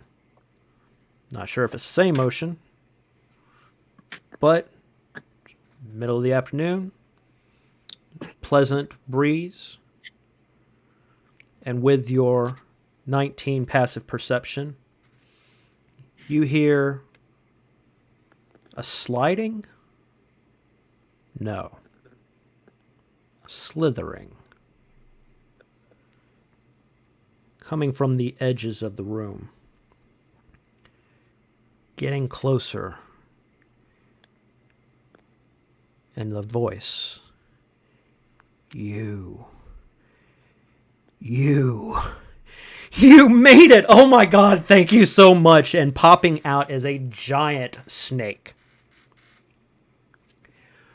who seems very pleased to see you. I cannot tell you how long I've been stuck in here. Oh my god, somebody finally made it. Oh, curse these divination wards I put on this place. It's absolutely ridiculous. It's been so long. Please, hey, excuse me, and kind of pokes to your people behind you. Can somebody block that door open? Yeah, do you have you seen the key around? My secretary died. Can you believe it? While the door was locked, and I don't have any arms or anything. I've been trapped here. Oh god, I quit paying attention to the calendar a couple of decades ago, and I picked it back up. But once you lose track, you can never keep it up again. And anyway, please come in. I didn't introduce myself properly. I am Lady Asper. Lady Asper, do you know you're a snake? Naga, actually. Guardian Naga. Oh. Sakis just doing the exact same face I was doing, with just steam. Just very angry and just... So, I'm sorry. Are you saying that there are flames? Flames on the side of your face? Oh no, just steam. Flames, like a steaming. teapot. Yeah. Sorry. I'm actually going to take the key out of the keyhole and be like, are you talking about this key? You've got to be kidding me. It was there the whole time. Absolutely ridiculous. It's the last time I hire a mortal. Please, come in. I've got a sitting area, and she slithers towards the far side of this beautiful library. There is a sitting area where everybody can get comfortable. She says, I'm so sorry, I would offer you snacks, but couldn't get any deliveries in here for a while. And it's been so incredibly lonely. And I saw y'all arriving, but unfortunately, not the first people to show up here. And I had all of these divination wards set on the tower so that, people can't track it, because you don't want people interrupting, your studies and your business and everything. Plus, got to take care of the gateway, so couldn't have just anybody showing up, So I could always see people arriving at the edge of Tatooine. Did you meet Tatooine? How is he doing? I haven't been able to talk to him in such the longest time. Oh my god! And Dale's contract was up ages ago. I've got to get him dropped off somewhere. And she is just straight babbling the whole time. First company in forever. Pleasant as can be. What do you want to do? I step out, I face palm, I fall back on my back, and just slide down the stairs. The rest of the way. No, the stairs stopped. No, I went up the stairs to get cover, thinking there was going to be an explosion. Gotcha.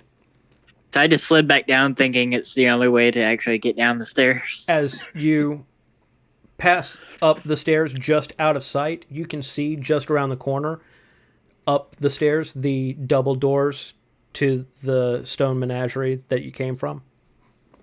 Oh, son of a bitch. Wizards are assholes. Fuck. Dude. I just get down to the bottom and I stand up, dust myself off, and come in to join them. as you make it back in, Lady Asper has not stopped talking. She is doing her damnedest to be the pleasant host, and has greeted you and your adventuring party.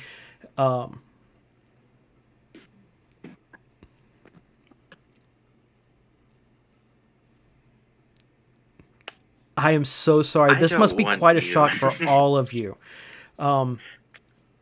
Is there anything I can do to help? I don't want you to take this the wrong way. Oh, no, of course not. Of course not. You're kind of the worst. I'm This whole thing not sure the right way has to take been. that. This whole thing, I mean, it's doing a good job with the whole tower, but Well, if it wasn't for Why Tatooine offering not- his services, then I wouldn't even have been able to construct this here.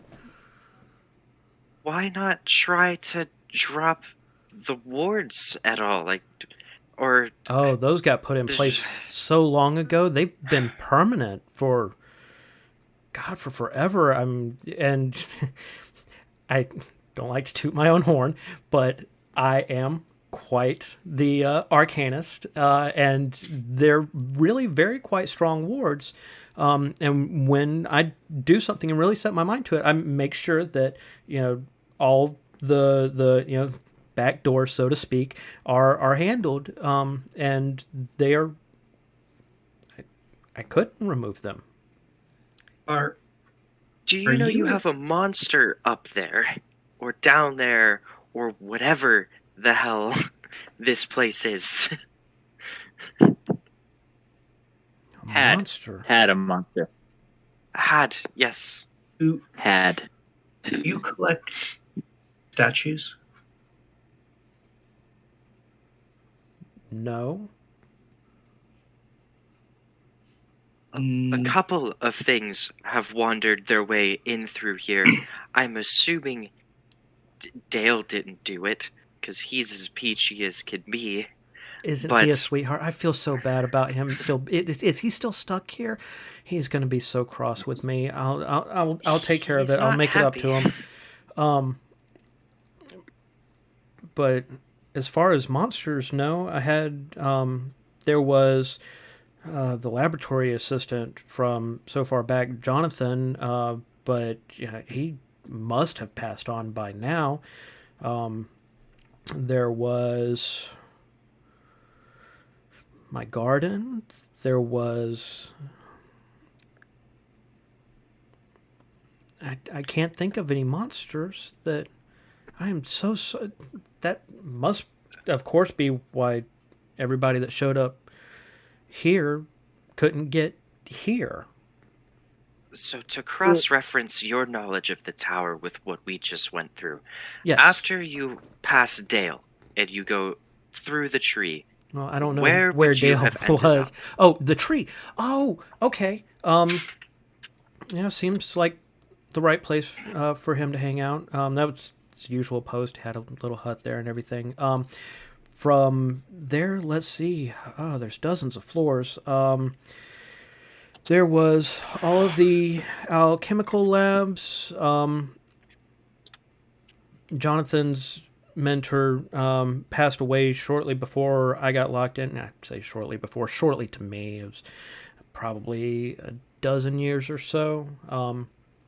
And he took it pretty hard, and kind of shut himself off a little bit, but seemed like a good type. At the time, he was doing experimentations with some of Tatooine's dragon scales. I can imagine that might have gone poorly. I still had some wide open areas that hadn't really been filled in yet. It was a fairly new tower. I'd only had it for about 800 years before I got trapped in here, and that's been at least 250, 300 years. Encountered a large mass of limbs kind of coalesced into one gigantic entity. down in your menagerie-esque area with a lot of stone statues that seem to be carved like they were not statues, missing limbs as though that design was part of their Oh, not tree limbs. no humanoid. Oh. Like Oh. you've seen, like this. you've seen. I'm assuming a statue that over time has been damaged and the arm of the it statue happens falls off. all the time in wars between human factions and stuff. Not this case. This case, it was although someone had designed statue like the arm, the bone, and the sinew were still there, falling off. That sounds horrible. And it smarted a lot. Can I make an insight check to see if she really knows what we're talking about? Hit me. 19. She is genuinely surprised. But you do kind of get at the tail end that she's kind of like racking through what she knows, and feels like she might be piecing things together. But she is being forthcoming, and after kind of thinking a moment, she's going to sigh and say, I think I remember something from Jonathan's mentor that was captured. It was such a little thing. I couldn't imagine that it would be any bother. But if Jonathan had been left to his own devices for so long, and I know he had some inclinations towards, well, darker alchemical arts, I wouldn't have expected him to create any sort of monstrosities. I was very concerned that he might experiment on himself.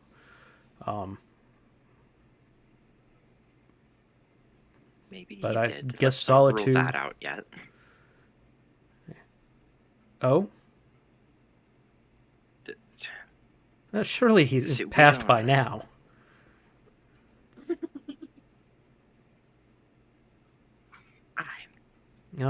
Then It's again, you are dead. standing somewhere in the tower of a talking snake lady. I get it. Oh, so much work to do. I cannot thank all of you enough. If there's anything that I can do for you, or I haven't even, I am so sorry. How can I help you? You're obviously here for a reason. One moment, and I will turn to the party. Oh, of course. Did they want us to bring this gateway back, or were we supposed to just clock it and then tell them about it? It's been a long time. They wanted. here. We wanted the gateway back. I think the way I understood it was the gateway was a means to an end. You are being sent through. Okay. so. In that case, all we need to do is go through the gateway, and then mission completed, and everybody's happy. Presumably. What if it kills not us? gonna-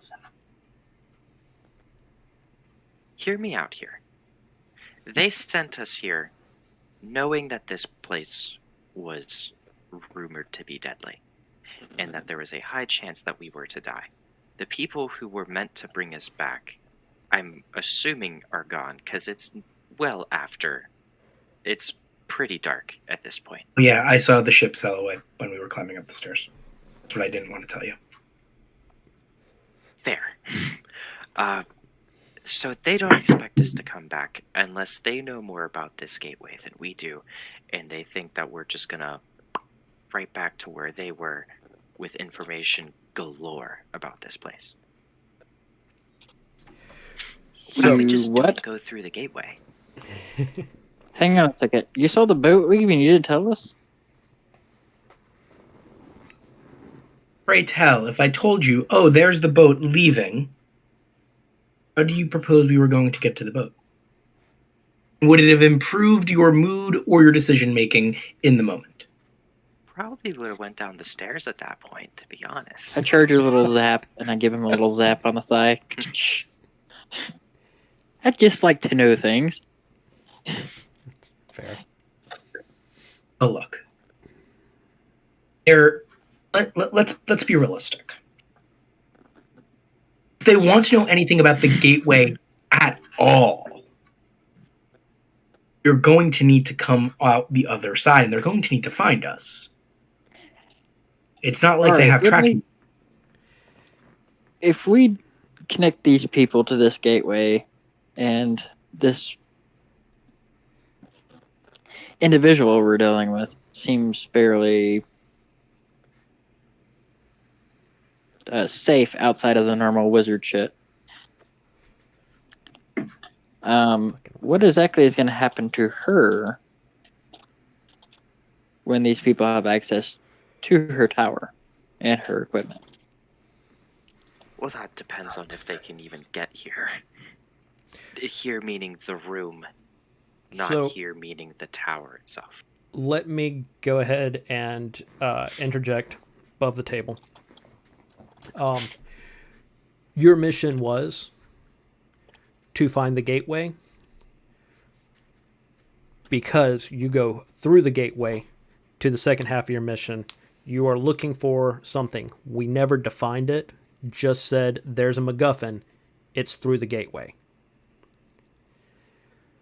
Gotcha. The person who sent you on this mission knows where the gateway is, knows where the MacGuffin is. You had to get here and go through all this shit to get through the gateway. They're not exactly looking for access to the gateway. If they wanted access, they'd come out here. They are sending you to some far off realm to retrieve some powerful artifact and then find your own way back.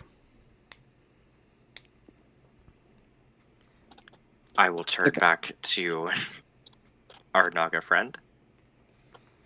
Who is waiting patiently and trying very hard not to eavesdrop because it's rude.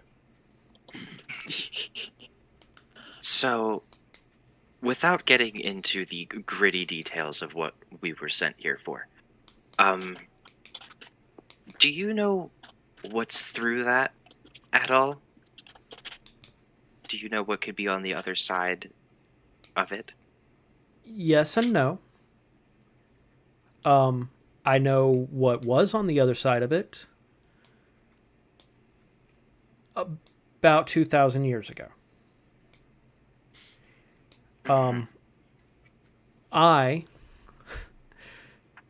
It's silly, really, as a guardian Naga who has been put in charge of this side of the gateway, can no longer pass through it. But it actually leads to my homeland.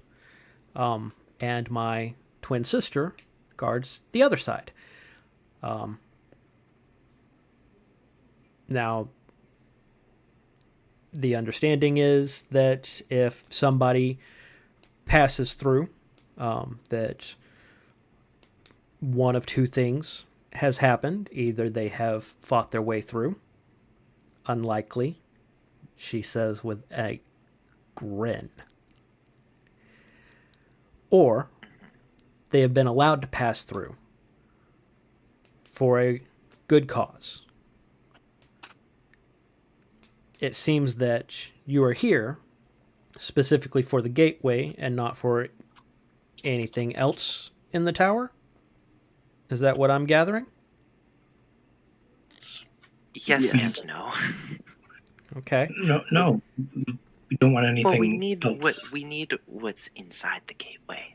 So theoretically, we need something that's in the tower, because the gateway is in the tower. No, just this side of it. So we don't need anything here in this tower now. No. We need what might be on the other side. Which could have a tower built around it by now, I suppose. When I left, it was in the middle of a very, very lovely field, about a mile from where our brood was. Is there something that you can give us that would Oh, absolutely. help us not die if we pass through this thing? Slithers off quite fast. Suddenly, the large space that you are in looks very small with her moving at speed through it. She gets over to a desk, picks up a piece of ribbon, and just hanging out of her mouth here, comes very close to you and says, "Here you go." Thank you. And those are lovely scales, might I say. Thank you. So hard to clean yourself, especially like there's not really Tell me room to about it. move around in here. But do what I can. Especially, you get bored, you get on one of those streaks where like all you do is like clean yourself for a week. Oh yeah. I take off my armor and my shirt, so all my bronze scales are in full view. I'm like, I totally get it. Right? Yeah, Ugh, put it back molting on. season kills me. But the ribbon is of a very specific color and material. If you present that to my sister, she will know that you have passed by me safely. Can I ask one more thing? Can you share a short, cute story so if she doesn't believe me, that I might be able to help persuade her? I absolutely can. You can just add. You can just say you did. You don't have to go through the whole thing. Very short. When we were young, there were 7 of us, and my sister, who should be on the other side of this gate, was the last one to swim. And I'm pretty sure that me and each of our brothers and sisters saved her from drowning at least once each. Thank you. I just thought about it. She might not think that's a cute story. I miss her. I think that'd be enough to save my skills, if you know what I mean. It should be. That and the ribbon, she will definitely know that you passed through safely. Before you go, though, because it's been about 2,000 years, would you like to rest here? I could really use the company. Oh my God, I've got to go check the rest of the tower. Oh, I've got to talk to Dale. He's going to be so cross with me. Got to check the garden. How is the tree looking? Did it look okay? The tree was fine. Okay, that's good. They should last for millennia anyway. I planted that one myself. It was full and beautiful. 800 years. Oh yeah, it's been 800 years now. DM, We'll can we say- do a long rest? Oh no. You can certainly try. You are in the lair of a guardian Naga who, up to this point, has been absolutely pleasant and grateful for you unlocking the door. That being said, she probably hasn't eaten anything in a while, so I don't know if sleeping is a good idea. This could be pull out a one ration. giant trick. I pull out a ration and give it to her. I'm like, this is outside food. It's not very good. We do need a Hunger is rest. the spice, believe me, and she will gladly take your rations and try to eat it while acting dainty. And if you need some warmth, we really need to take a little bit of a sleep. You can curl up next to me. Absolutely. There is actually a little spot over here, and she spends the next hour or so taking you on a little tour of her study, where you can see she has some incredible old tomes, very well kept, up until this last 200 years or so. She still does what she can. She's got a nice little kitchenette area that was mainly for her different assistants over the years. You do find a skeleton that was wrapped in a cloth, put away to one far corner. She tells you very sadly that that was her previous assistant. He served her for nearly 80 years and was quite a dear companion. She says almost with, like, you almost hear the word pet, but she seemed very sad that he passed, just a little perturbed that he did it while the door was locked. She finds you plenty of soft pillows so that you can lay down, chill out.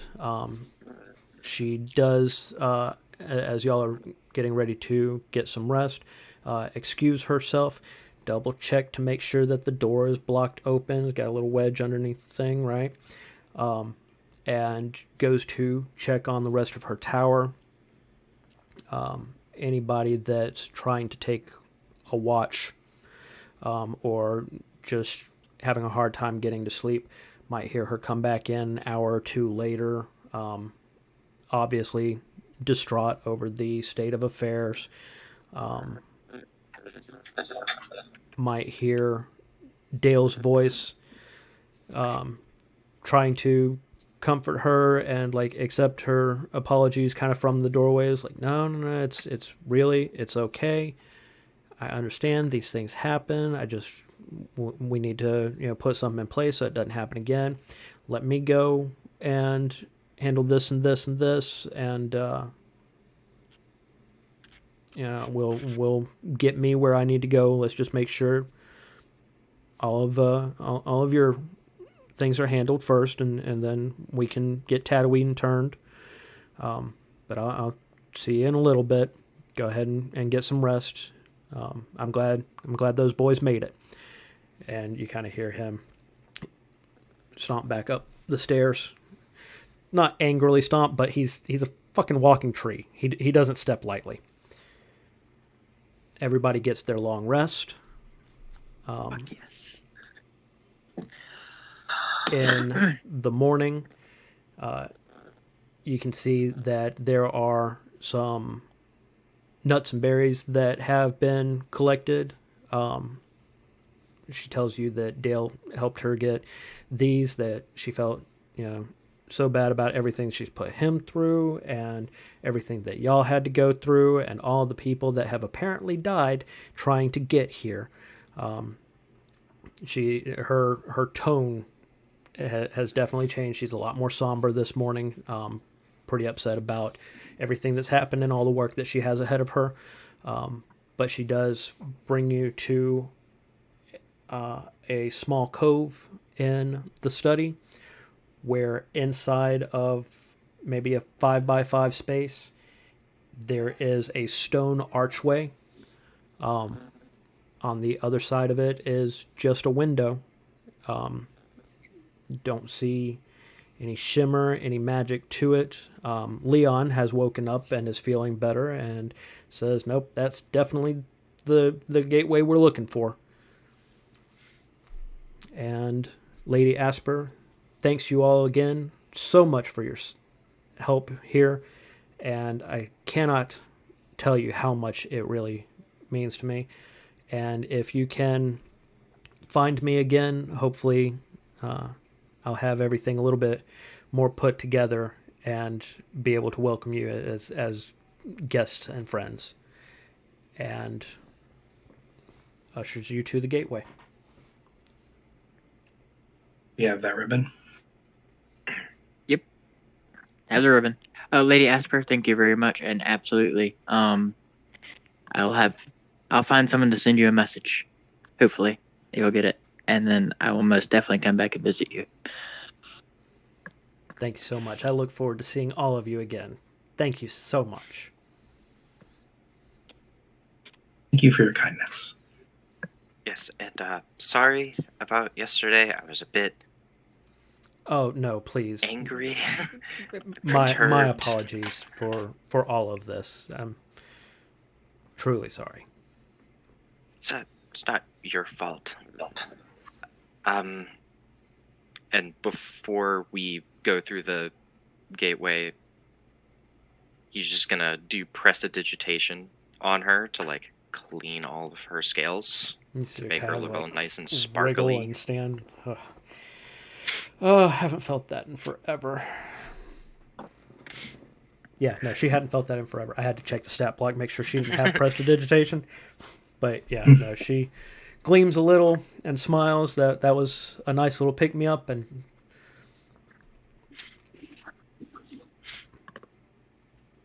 what do you do? We were able to help. Thank you. Onward to the breach, my dear friends, as the sailor said. Aye, once more into the breach. As you pass through the gateway, doesn't feel like anything changed. Except the temperature. God, it's fucking hot in here. You look around and you are standing in the middle of a burning field. Off in the distance, you can see a Naga fighting what appears to be maybe a young dragon. Cue the doom bodes music. well. All right, boys, And to work. Here we go again. You made it into whatever fresh hell this is. And y'all did the second half down a man. Not fucking bad. Two, technically. Twice. Yeah, no, so first of all, what'd you think of Lady Asper? Good. He is so delightful. I think that Ost might try to figure out a way to be like, do you need an assistant? This seems like a very knowledgeable thing to like. This is a good way to continue my studies and my research. That's what I was also trying to get at with let's not go through the portal and say we did kind of a thing. Let's just hang out of here. It's like, And just it's like, stay here the and fuck help are they clean gonna up. do? Send more people to probably die? Fucking right. You know what? Let's complete. I would say we complete the mission. Let's go back and be like, hey, you need help? We're not doing nothing. She would be glad This to thing that have we were you. supposed to grab is very underwhelming. We're just gonna stay here.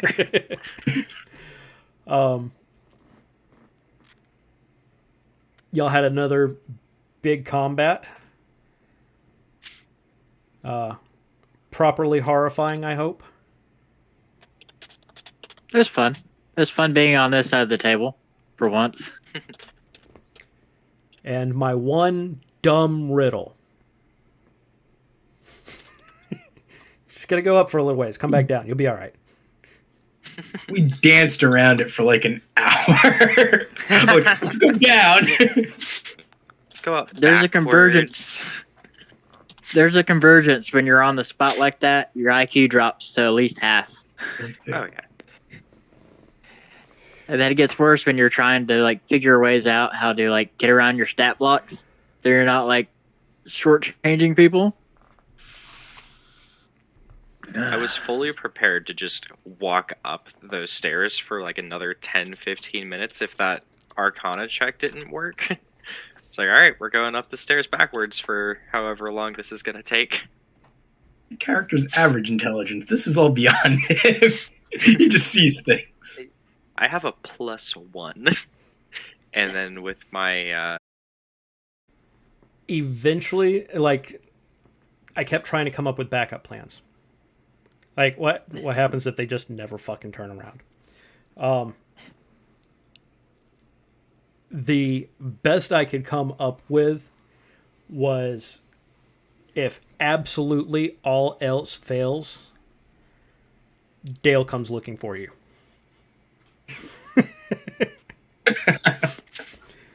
The but- golden kabuki mask.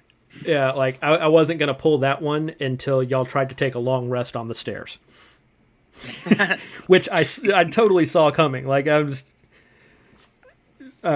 fighting it, but I so glad that y'all came to play with me. I was checking calendar.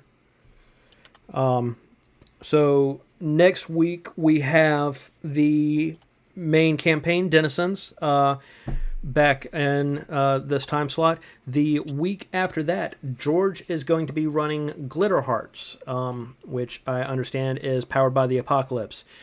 So we are looking forward to that. I've got some reading to do because new system. But other than that, thanks everybody that showed up to watch or came to watch this later. Should be up on Twitch for a little bit and YouTube for longer. Got t-shirts. We've got other links. Rook Makes Dice. You can start playing with George or look for the link for our wonderful artist whose name I'm blanking on now. And thanks, guys, for playing. Yeah. Your friends, Thank if you like for us. running. It was a lot of fun. Absolutely. Like, subscribe, whatever. Do the buttons, the online thing. Do the Interact, share, do the YouTube. spread the shit. word. You want more people to watch us. Do it. Even if it's just to say those idiots took an hour to figure out how to go down the stairs. It's all right. Honestly, I thought the unlocked, not trapped door was going to take y'all longer.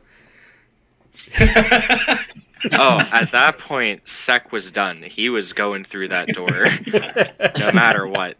If Oust wouldn't have done it, Sek was going to do it, and it was going to be very angry.